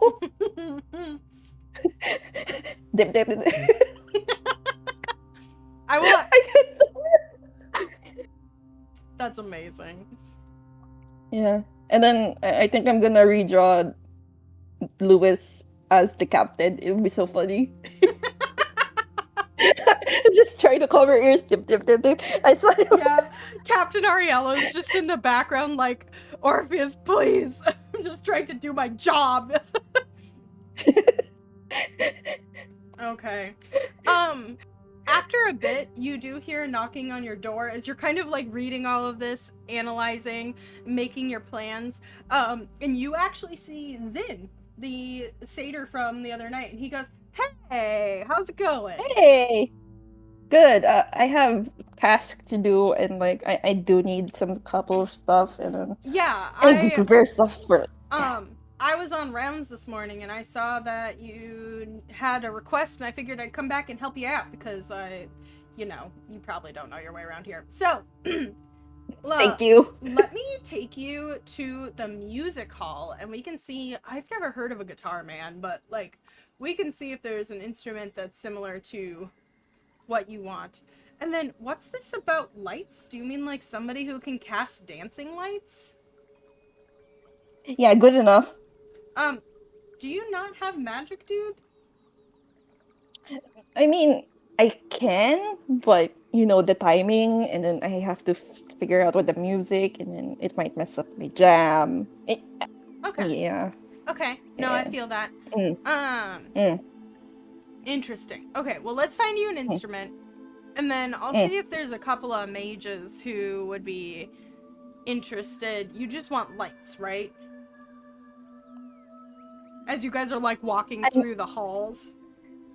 I may ask for suggestions because how do you usually perform here? Because I'm from the material plane, as you say it, and we're kind of a bit modern, so I don't know how that translates to here. Oh, interesting. I don't know what Hmm. modern means. I heard that the material plane had Ah, a lot of similar magic to this world. Um, but yeah, sometimes people do shows of lights. A lot of people do a lot of flowers stuff because it's the summer court, you know. Um, mm, but if that's not your jam, then sorry. I'm supposed to be more formal here. You're really oh, easy to oh, be casual with. yeah, no problem. You can be formal with him, with me if any noble sees us like casually talking around because apparently it pisses them off. So I'm like, Oh, okay. yeah, it does kind of piss some of them off. Mm, Some of them are cool. mm. Like Rowan's really nice. Mira's a little intense, but she's kind of nice too. But Yeah, she almost broke my hand, but that's besides the point. yeah, that sounds about right. Okay, so, dude, let's go Mm, figure that out. Usually there's a lot of like dancing lights and stuff like that. Sometimes people use like prestidigitation or thaumaturgy to do like fireworks, like little baby fireworks. So it's up to you. Whatever you want. Tell me your vision and I'll see if I can make that happen. Although Fen would be the best person to mm, talk to. Which honestly Fen might be in the music hall. So let's go there. mm, mhm. And he walks you to like clip clopping alongside you. You go down a couple of staircases and kind of end up in one of the lower uh, levels and leads you to what looks to be a huge elaborate theater. So it's very beautifully carved. The whole ceiling looks to be a depiction of the night sky, and as you kind of like stand and watch for a second, it seems to be moving. Um and and Zen leans in a little bit and he goes, um the sky was modeled after the Grand Hall. Wait till you see the Grand Hall. But there's very plush seats, and he leads you over to the side and through a door, and you actually like kind of go towards the back into what looks to be a huge practice room, and there's like different tiers, and there's some chairs set up for the orchestra, and there's like it kind of looks like a high school band room. So like Ah, if you've ever been in one, and there's a little bit of an office nearby, and Zen knocks on it, and you actually see the other satyr perk up, and it's Fen, and Fen goes, "Hey, I was excited to get to know you, dude." And he like comes out and he like elbows hey, you. nice. I got to know all of the other competitors, but you came Mm, from nowhere. And he like pulls you around. whoa. Now, and Zin goes, I might leave him to you because I have to go grab a couple other things, but he's looking for an instrument, a guitar, and looking for some people who can do some showmanship things. Apparently he's gonna put on a show. And Zin like bails. He leaves. Goodbye. And Fen goes, "Oh, so you're a musician. You're a performer, yeah?" Yeah, yeah. Oh, that's amazing. You and Caspian, man. I'm excited. This is more music than I was expecting. Okay, so what is this guitar? And he's like starting to lead you, and you see a room that's like full of instruments. There's a whole bunch of things hanging on the wall. There's a bunch of horns. There's like a huge quarter of the area is devoted to pipes and what look like wooden carved recorders that are some sort of other pipes. Um, I don't know that I've heard of this instrument before. What is it like? Can I make a perception check if I can see anything adjacent to a guitar in the room? I'm gonna be honest. You don't need to make a perception check. I will give it to Ah, you. You look okay. around. You don't see a guitar per se, but you see a lot of lutes. And what lutes are is they are essentially the earlier form of guitars. So it's what guitars were developed from. Fun fact. Um, and so The lute is has a bit of a different shape, and it has a little bit of a shorter neck, but it's very similar. I guess that would work. Okay. He leads you over, and you can take a moment, and you hold a couple, and you pick one that feels pretty right. He gives you quite a few different picks for it, and says, "You're welcome to hang out here and practice for a bit to get used to it." Yeah, sure. Okay. Okay. So, for the sake of things, I'm gonna have you roll a performance check to see how well you adapt. Okay.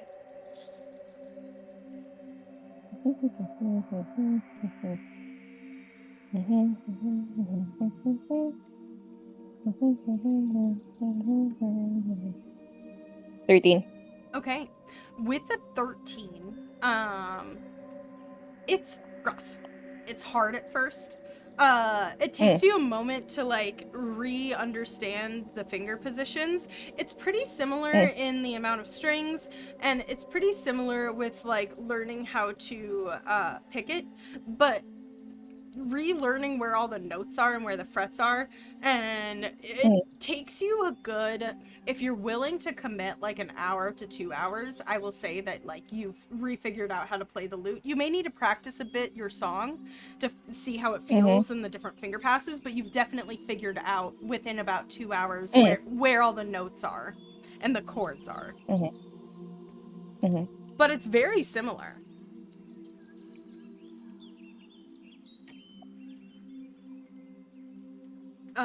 But that lute is now yours. Yippee. Is there any other instruments that you want while you're here? I asked for it. Is it okay if I request like a small band just on camp, like just so while I play um the lute? Yeah. You know. Yeah. Fen will give you like a bag to put the lute in. He hooks you up with he kind of says, a lot of us bards, I don't know if you're technically classified as a bard. Do you have magic? Can I try to do magic? Do I have to roll for it? Yeah. You don't have to roll for it. What are you trying to do? Oh wait, I need to read the character sheet. Okay, spells. Yeah, let's do light. It's a cantrip. It takes you a second, and you try to reach for a similar energy that you cast the other day in your moment, and it takes you a second, and then almost instinctually you reach down and you just strum a chord, and you watch as lights begin to bloom out of the lute, and a light appears on the lute itself. And Fen goes, "Okay, so you are a bard." See, a lot of people who have magic, who maybe didn't learn it through study or it's not innate, like a lot of the Eladrin have a lot of innate nature magic or nature-like magic. Some people have things within them. Some people learn things, like our librarian. And some people, like you and me, can do things through performance. So, if you learn to channel your magic through your instruments, whether it be the lute here or something else, or I'm going to be honest, there's been a couple of times where I've even cast a spell through stomping or singing. Oh. I think that you can do some great things. Have you done a lot of magic before? No.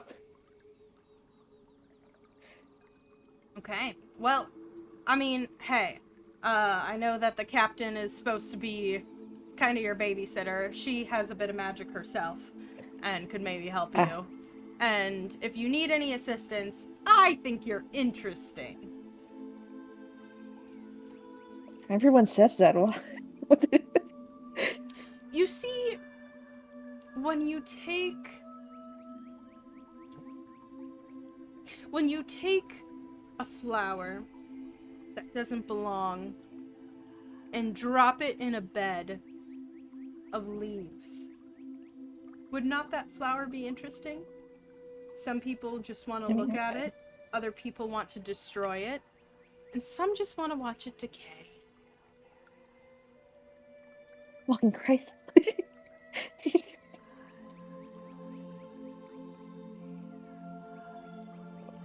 That's a great analogy. Question mark. Oh, you're welcome. But if you need assistance with your newfound magic abilities, let me know. And Okay. when do you want? I assume you need a space to practice. Let's get you on the schedule, and I'll arrange a few people who can cast some light spells and showmanship thingies to come. Oh, yeah. And he like leads you over. You find a time. I assume that you're gonna want to like wait a day and practice tomorrow afternoon so that you have some time to like get things set up and re-practice on the lute and adjust by your lonesome. And so he gets you scheduled for the next day, and kind of after a little bit shoves you out the door. Nice. So, what other things does Orpheus want to get done in the next couple of days? I go to check the kitchen to see if there's any human ingredients I can use to cook for the dinner. Hopefully. Yeah. After a while, it takes you a bit. You ask around, and eventually another one of the workers, a very like kind of cutesy little dryad, leads you down to the kitchens, and she brings you in. And she actually, like, you were trying to go kind of around lunchtime, and she actually like shoves you into an area to eat and makes you eat lunch and tells you to wait until after the lunch rush, and then comes back and gets you and like brings you to the kitchen. They treat him like a child. It's so funny. A little bit. And brings you back to the kitchen, and you see another dryad, a very like almost like she doesn't have an age, an older woman who seems to have like a whole bunch of sunflowers in her hair, and she is barking orders at a couple of people who are bustling around and look to be cleaning up dishes, and she sees you and she goes, "You human." Yeah. "Yeah, I've heard of you. What do you want? How can I help? What do you need?" Oh. Do you perhaps have like potatoes, carrots? Can I check your pantry? "Oh, yeah, sure. Is this about the banquet thing?" "Oh, that's right. You were like the second person to go. That's bad luck." It's fine. Sure. I can start arranging things with you if you want me to be in charge of it. Otherwise, I have a couple others that are willing to work, and some of my sous chefs that would be great at assisting in managing a banquet. So let's go take a look. So you said potatoes. We do indeed have those. We have other vegetables, much like you are requesting. And she like leads you into a pantry, and you can kind of see that there's like, it is overabundant with things. And actually, as you take a step out, there's like a pantry, and then as you're walking by, you see that there's a full-on greenhouse attached to the kitchen. And she goes, "Yeah, there's quite a bit here that we've kind of harvested, but this is just the stuff that we harvested this morning. If you want to see what we all have." And she like shoves you back out and into the greenhouse, and it's beautiful. There's glass that is elaborately carved all up above you, and it seems to be strictly for food. There's like rows upon rows of lettuce and tomatoes and herbs and like so many different vegetables and fruit. You see like fruit trees that kind of grow up the side, and it looks like they almost grow in unnatural ways that they shouldn't. Yeah, I need a notepad and a quill. She kind of barks, and no, she actually like reaches into her apron and pulls out a small notebook and rips out a piece of paper for you and like puts it on top of Mhm. the notebook and hands what looks to be a pen or a pencil. So she has like charcoal. Wait. Do pens and pencils not exist in this world because it's fantasy, so it's quills, so that's the equivalent, or? Yeah, so it's like quills and charcoal. Okay, okay. Yeah. But she hands you like a piece of charcoal so you can write with. What are you Wait, and thinking? that just gave me another idea. That just gave me another idea. Uh, okay. What are Yeah. you thinking of? What do you want us to prepare for the banquet? What are you thinking the menu should be? The menu, please. Is it your concern? I'm kidding. What? The menu, please, isn't your concern. If you know Oh, that meme. no, I don't know that meme. Okay, I'll send that to you. I'm not Because meme it's everyone. literate, like, at all. I I will teach you. I will teach you the ways. I will teach you the ways. Ah, yes. In exchange for... Nothing comes for free. In exchange for a D&D campaign, I will learn Yeah. memes. Yes. I mean, since Orpheus is a bard, doesn't that mean he's also good at painting? Hmm. Well, it depends on what you train in. Technically to D&D, painting is pretty similar. It would be probably either a performance check, or I've also seen some people go for more of like a sleight of hand dexterity base. Just depending, I would let somebody argue either depending on how they want to do it. I would imagine Mm. that that's up to you. If you wanted him to be just strictly musical, then he could just be strictly musical. If you want him to have some experience in writing poetry or in literature or in art, he absolutely could have some experience in that. He may not be Yeah. proficient with all of it, but he can Mm, definitely have mm, experience in it. I mean, he is a jack of all trades, so he's going to roll pretty mm. decently. Okay, I guess also to the to the other paper with the things he needs. It's like, do you guys have like paint and like an easel and a canvas, or? Oh, yes, of course. There's so many different paints in that we use, and a lot of the art around. I mean, I'll be honest with you, many of the artists use some pretty classic mediums in. Why am I giving you an art lecture? I'm the cook. But yeah, No, no, no, it's fine. Keep going. Keep going. uh, there are quite a few people who do paint on traditional canvases, much like the material plane, but a lot of people in the Feywild appreciate more organic art. So things grown out of flowers or weaved out of nature or architecture, but or fashion. Fashion's pretty huge here, and music. But they do have an appreciation, and I know that they've exchanged some. The the Autumn Court is a little bit more traditional in terms of paint medium canvases, but we definitely have some. Hmm. Okay, I'll go to them in a bit. Okay. Oh yeah, and for the dinner, I'm gonna help cook because Oh, are you a chef? yeah, a home chef. Ah, we all start somewhere. Well, Yeah. what do you need?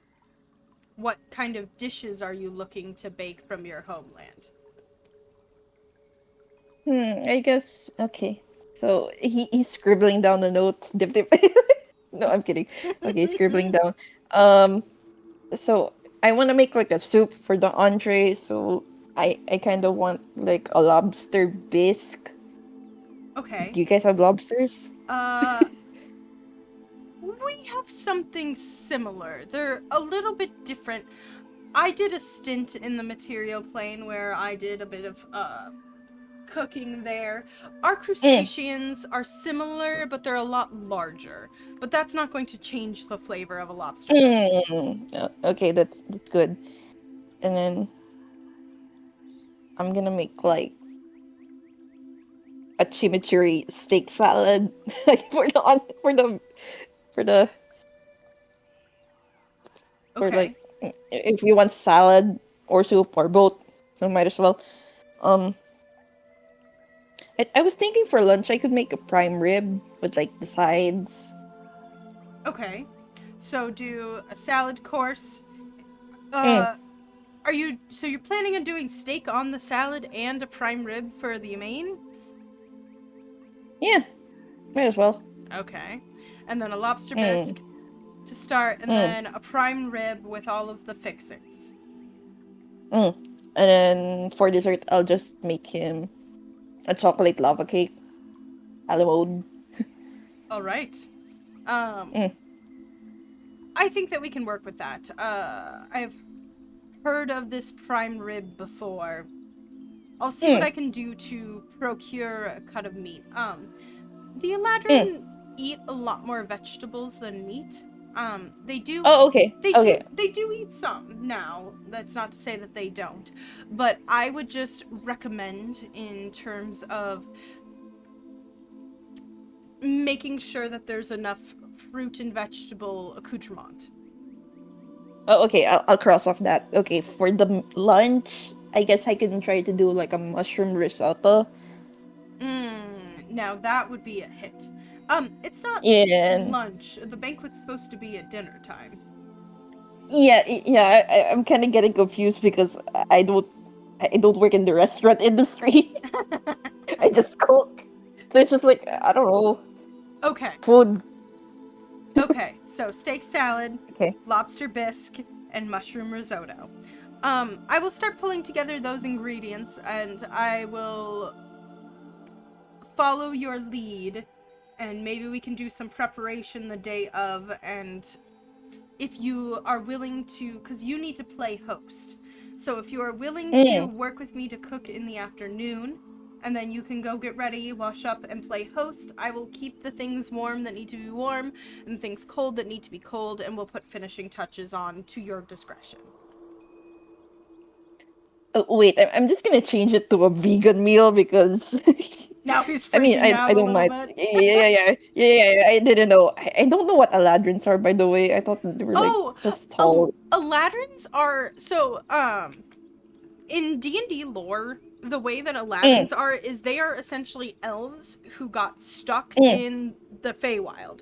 And a Oh. lot of elves, a lot of so like when you think of like archfey, they look very Mm, similar to elves, but they're essentially just like Feywild-esque elves.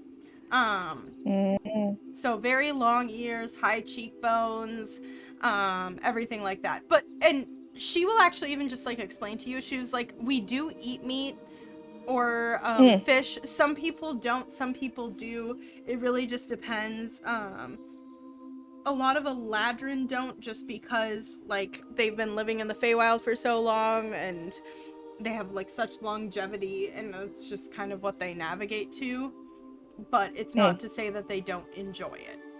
So, Okay, I'm changing it again. Thank you for the information. I now I have an idea. okay.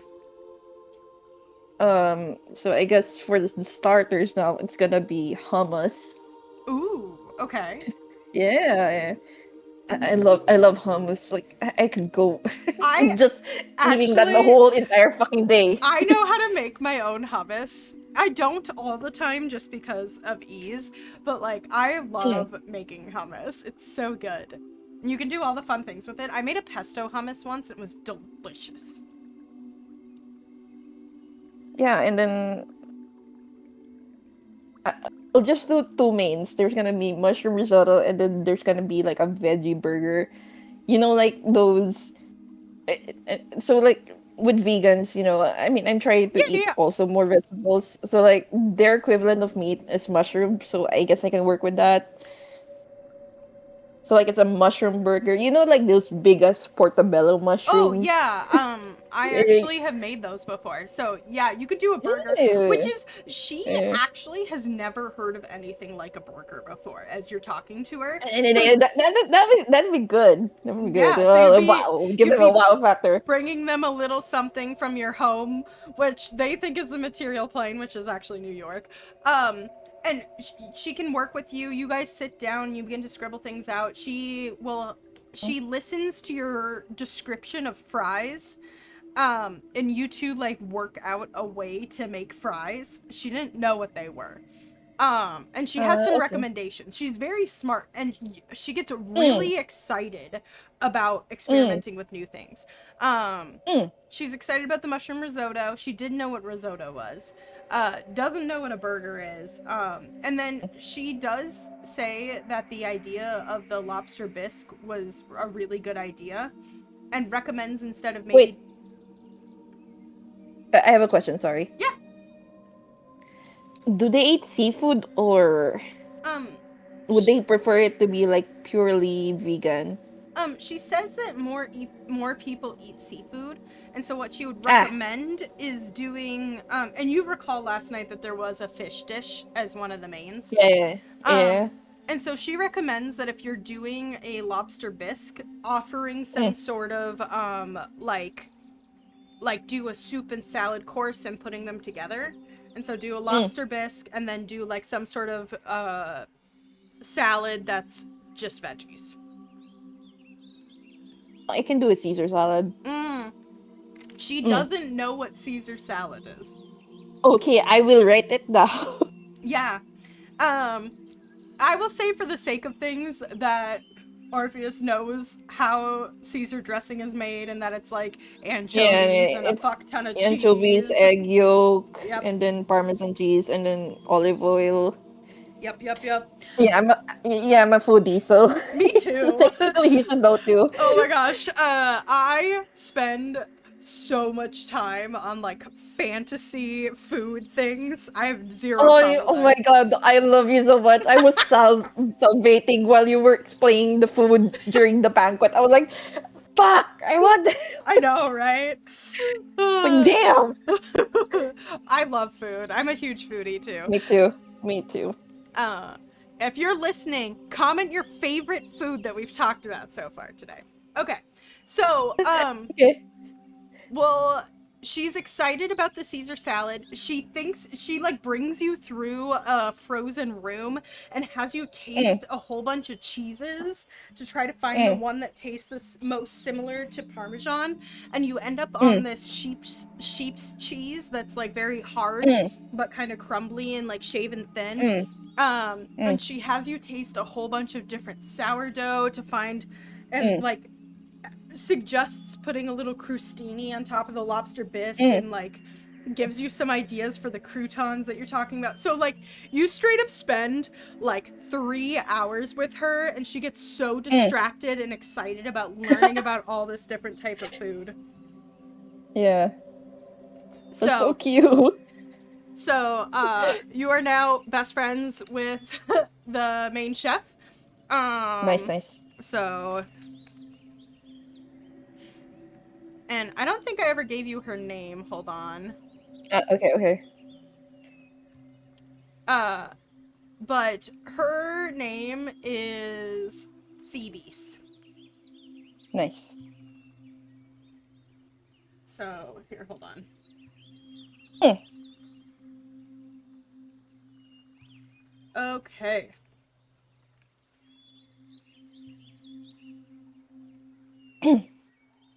Okay. So you managed to nail out a really awesome menu with her.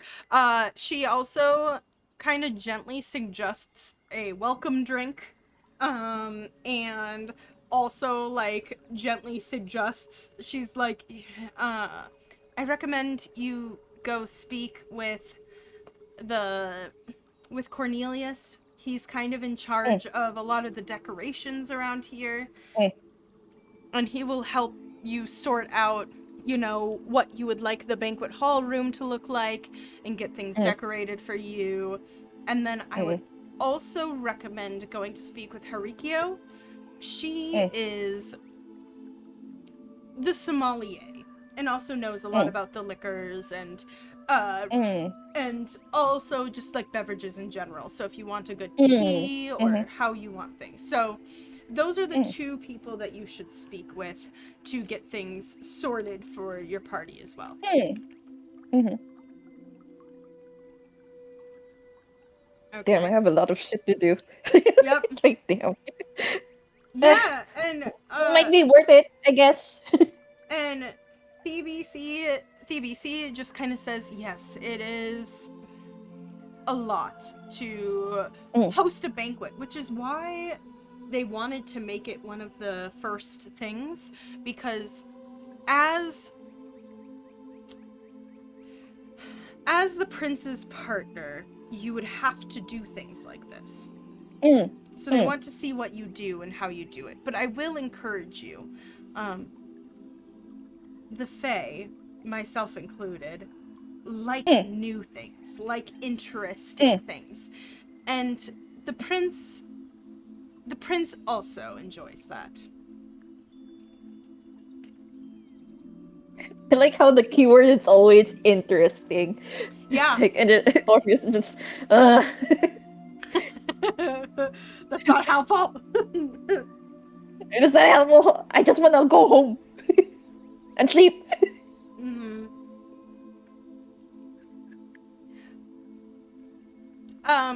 After like you're full, you're stuffed full. So like as you were walking through, you were getting like a bazillion snacks. Um and you were trying a whole bunch of stuff. You were testing the meatiness of mushrooms. You were trying like a whole bunch of cheeses to figure out what the best Mm, was for the Caesar salad. You actually mm, like took time to instruct her on how to make the Caesar dressing, and you actually like mm, already made it. And so it's now chilling in the literally the ice box. It is a room that is magically cooled with mm, ice magic. mm, And and she like labels it for you and stores it in mm, that room and says that it'll keep mm. until the party. You took like 4 iterations. It looks like she got very distracted and excited, and as she's shooing you out, it looks like the kitchen's already bustling with people starting to make dinner. Mm, mm, Okay. mm. Is there anything else that you would like to do today to kind of get things started? Do you want to visit other people? Do you want to go back and practice? What is your goal in this evening hour? Yeah, I'm gonna finish like the to-do list, so I kind of wanna visit first for the beverages and then go with the banquet venue, and then I will pass out. Okay. It takes some asking around, but you do Mm, manage to be directed to Harikyo. mm, And she seems to be a kind of shorter summer Eladrin. Not like the traditional super tall thin elf. She's mm, a little bit plumper, a little bit on the shorter side. She wears her absolutely bright yellow hair that has like streaks of red in it back in a braid, and has a little bit brighter cheeks and has flowers like roses decorating her hair. And she glares at you as you walk in for a second, and then she goes, "Oh, you're the human. yeah. Yeah. All right, I will give you a pass because you don't know. Um, Typically when it's about dinner time, you probably shouldn't bug the person who's making sure drinks are organized for the whole party, but you're lucky. You're lucky that one of my best underlings is not or is running things today. Now, I assume you're coming to see me because your banquet is in the next 2 days? Mm-hmm. Okay. Talk to me. What are you feeling? Do you want a welcome drink? Um, Alcohol, non-alcohol? What are you serving? What kind of wine do you want? does he prefer non-alcoholic drinks or alcoholic drinks? The prince drinks whatever's put in front of him. It's a Oh, little okay. rude So, not to. If you want to know his preferences, you're gonna have to find out elsewhere. And she kind of smiles. I'm not making it easy for everyone. he wants something interesting. I have a few ideas. Okay. Mm. So, I guess if he wants to pick for the non-alcoholic, I could maybe make him a horchata. I don't know what that is.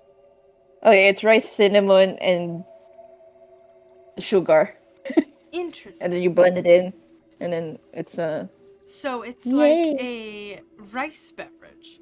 Huh. I have Yeah, not made one of those yeah, before. I may need some assistance, but that yeah. No problem. sounds I'll help you. that sounds delicious. It sounds a bit like a Mm. dessert beverage. Um, Or would you prefer for it to be the welcome drink? I guess it could be a welcome drink. Okay. Mm. And I guess since it's like summer themed here, I thought of maybe making like a watermelon mango smoothie for him. Okay. Do you guys have that? Yes, we definitely have those. Okay, okay. Um, and I guess for the alcoholic, since it's also still summer, a pina colada. All right. Yeah. Yeah, it takes some time. She doesn't know what a pina colada is. Oh, okay, Uh, I'll and tell so her. you like describe it to her. You like sit down and work it Uh out. And again, this turns into a you get the sense after like a good hour that huh. she was kind of just giving you shit, that she's not expected to be helping with dinner tonight, and that her whole purpose right now is to assist with these planning these banquets for the competitors. Mm. um and she sits down and you like work out a recipe for a pina colada, and you try a Mm. couple. And Orpheus is not lightweight, so like you're fine, you can Yeah, drink yeah, like I'm a fine. couple, you're Yeah, good. yeah, yeah. um and you manage to work out your beverages and nail down your beverages. Mm. So, and Harikyo kind of just says, so may I hold on to these recipes as well? Mm. Mm-hmm. Okay. I will Mm. add these to my rotation then. Oh, feel free to ask me any more human recipes if you want. I have a bunch. You know, I can just write it down for you and then I'll give it to you. Okay. Mm. Uh, she gets excited by that, and then takes a bit, and she manages to like heckle another one out of you. I'll say that you give her a recipe for like, I don't know, an old fashioned or something.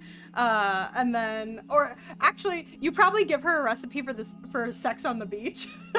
And she does not quite seem like as she just does not like recognize that that's like a little bit of a intense name.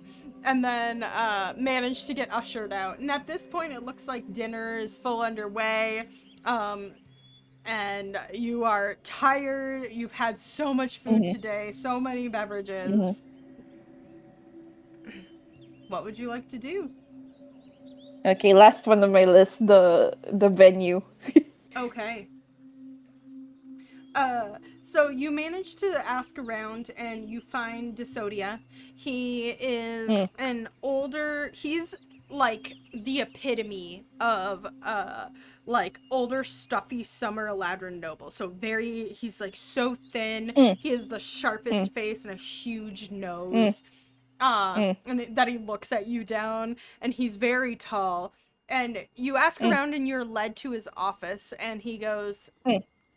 you know, it is a little bit rude to be calling upon someone at dinner time.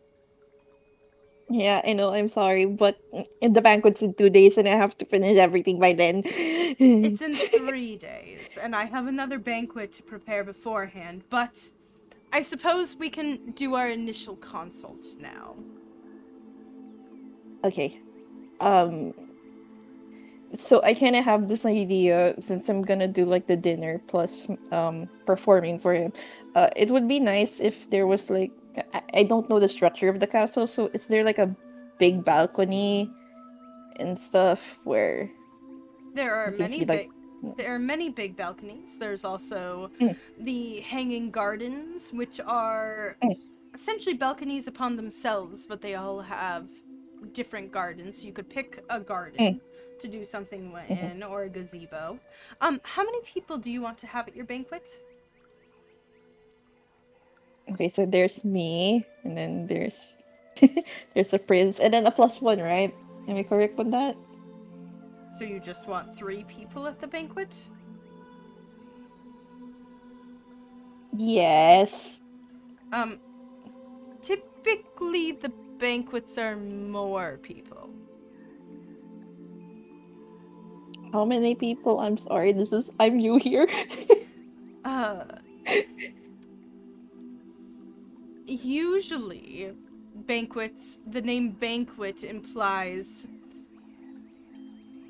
a couple of people. For example, Lysander's banquet is very typical. It has several of the court nobles. It has Queen Mm, Titania, although she did refuse. She's busy right now, unfortunately. mm, The mhm, prince and several of the competitors. Now, if you want it to be a little bit more intimate, I would still mm. recommend having maybe 5-ish people there.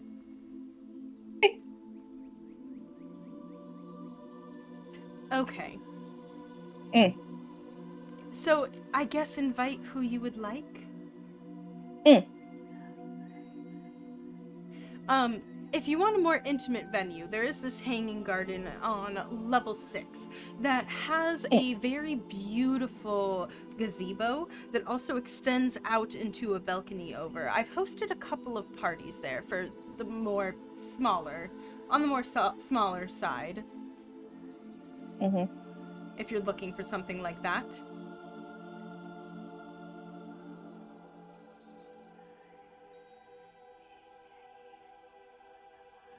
He kind of like describes it, and he'll actually like minor illusion an image of it on the table, and cast Mhm. like a magic so you can kind of see what it looks like. Ooh. And as you're like looking at it, he kind of looks over and he looks through a catalog, and he pulls and he goes, "We can do a table like this," and he like touches it, and then a minor illusion of Oh. like a lower table with cushions around it.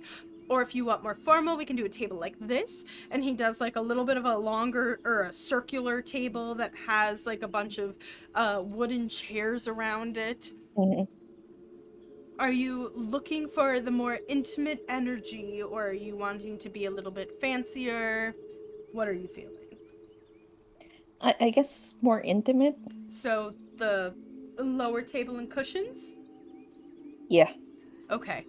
And Mm. are you looking for fine china? He starts like bopping and touching it, and you see like green china, pink china, eclectic china. Can you just give me your suggestions? I'm not really good at this. Do you have a color scheme in mind?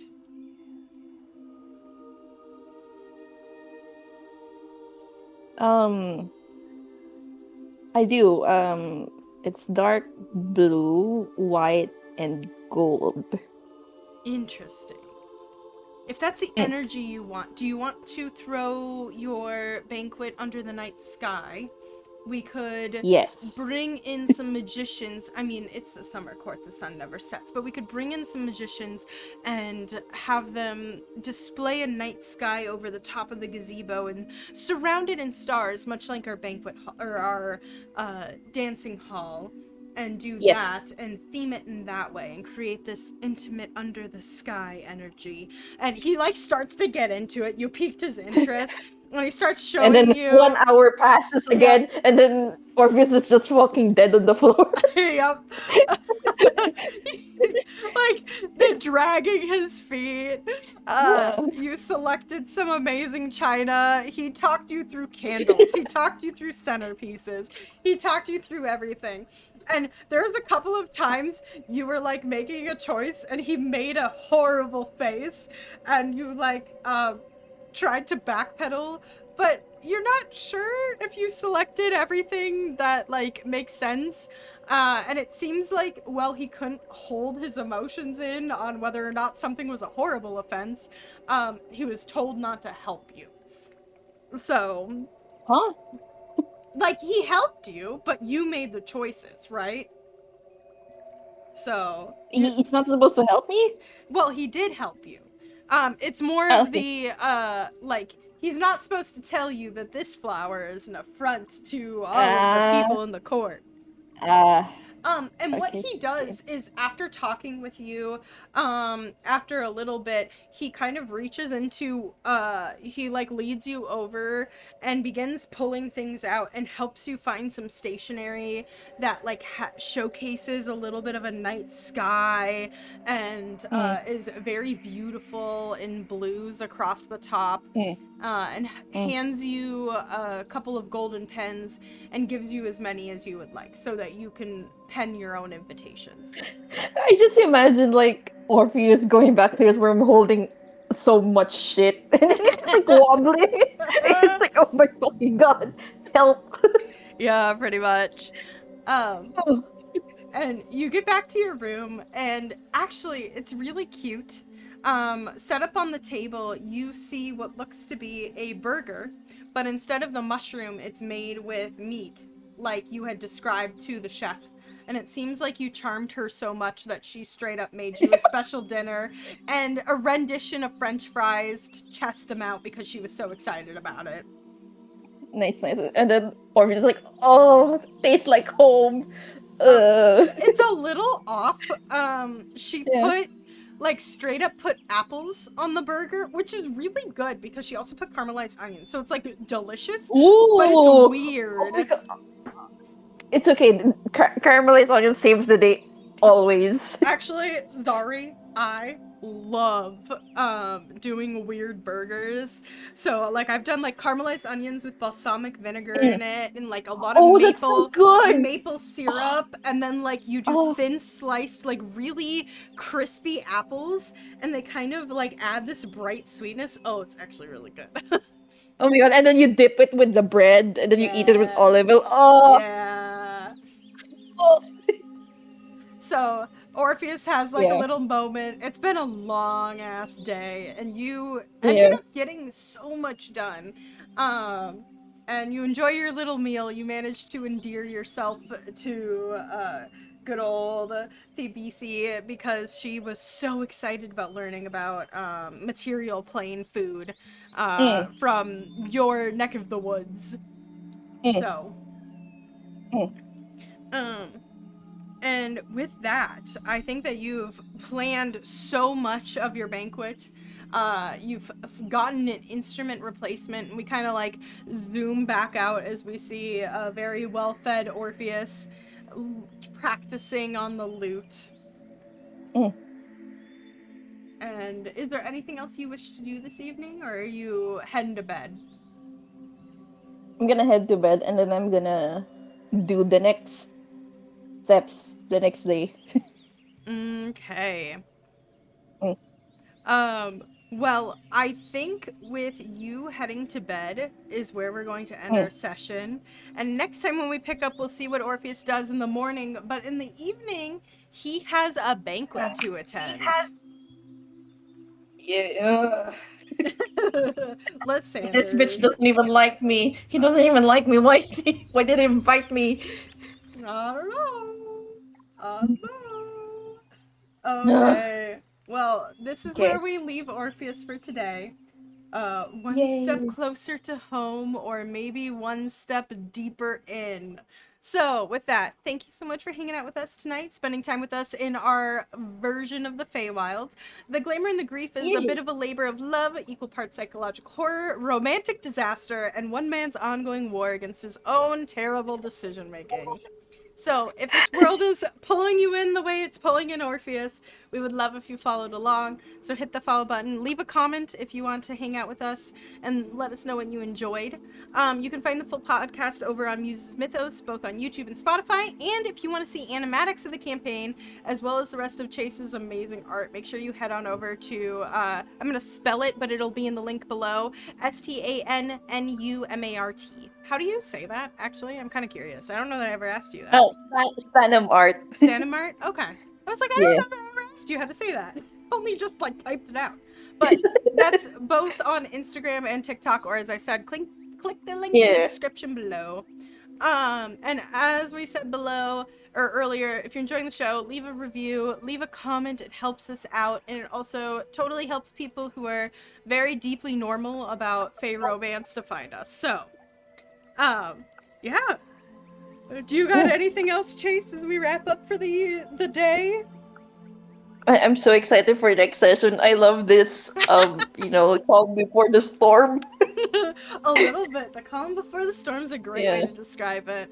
And we're seeing Orpheus, Yeah. like, dive into this world and learn about things.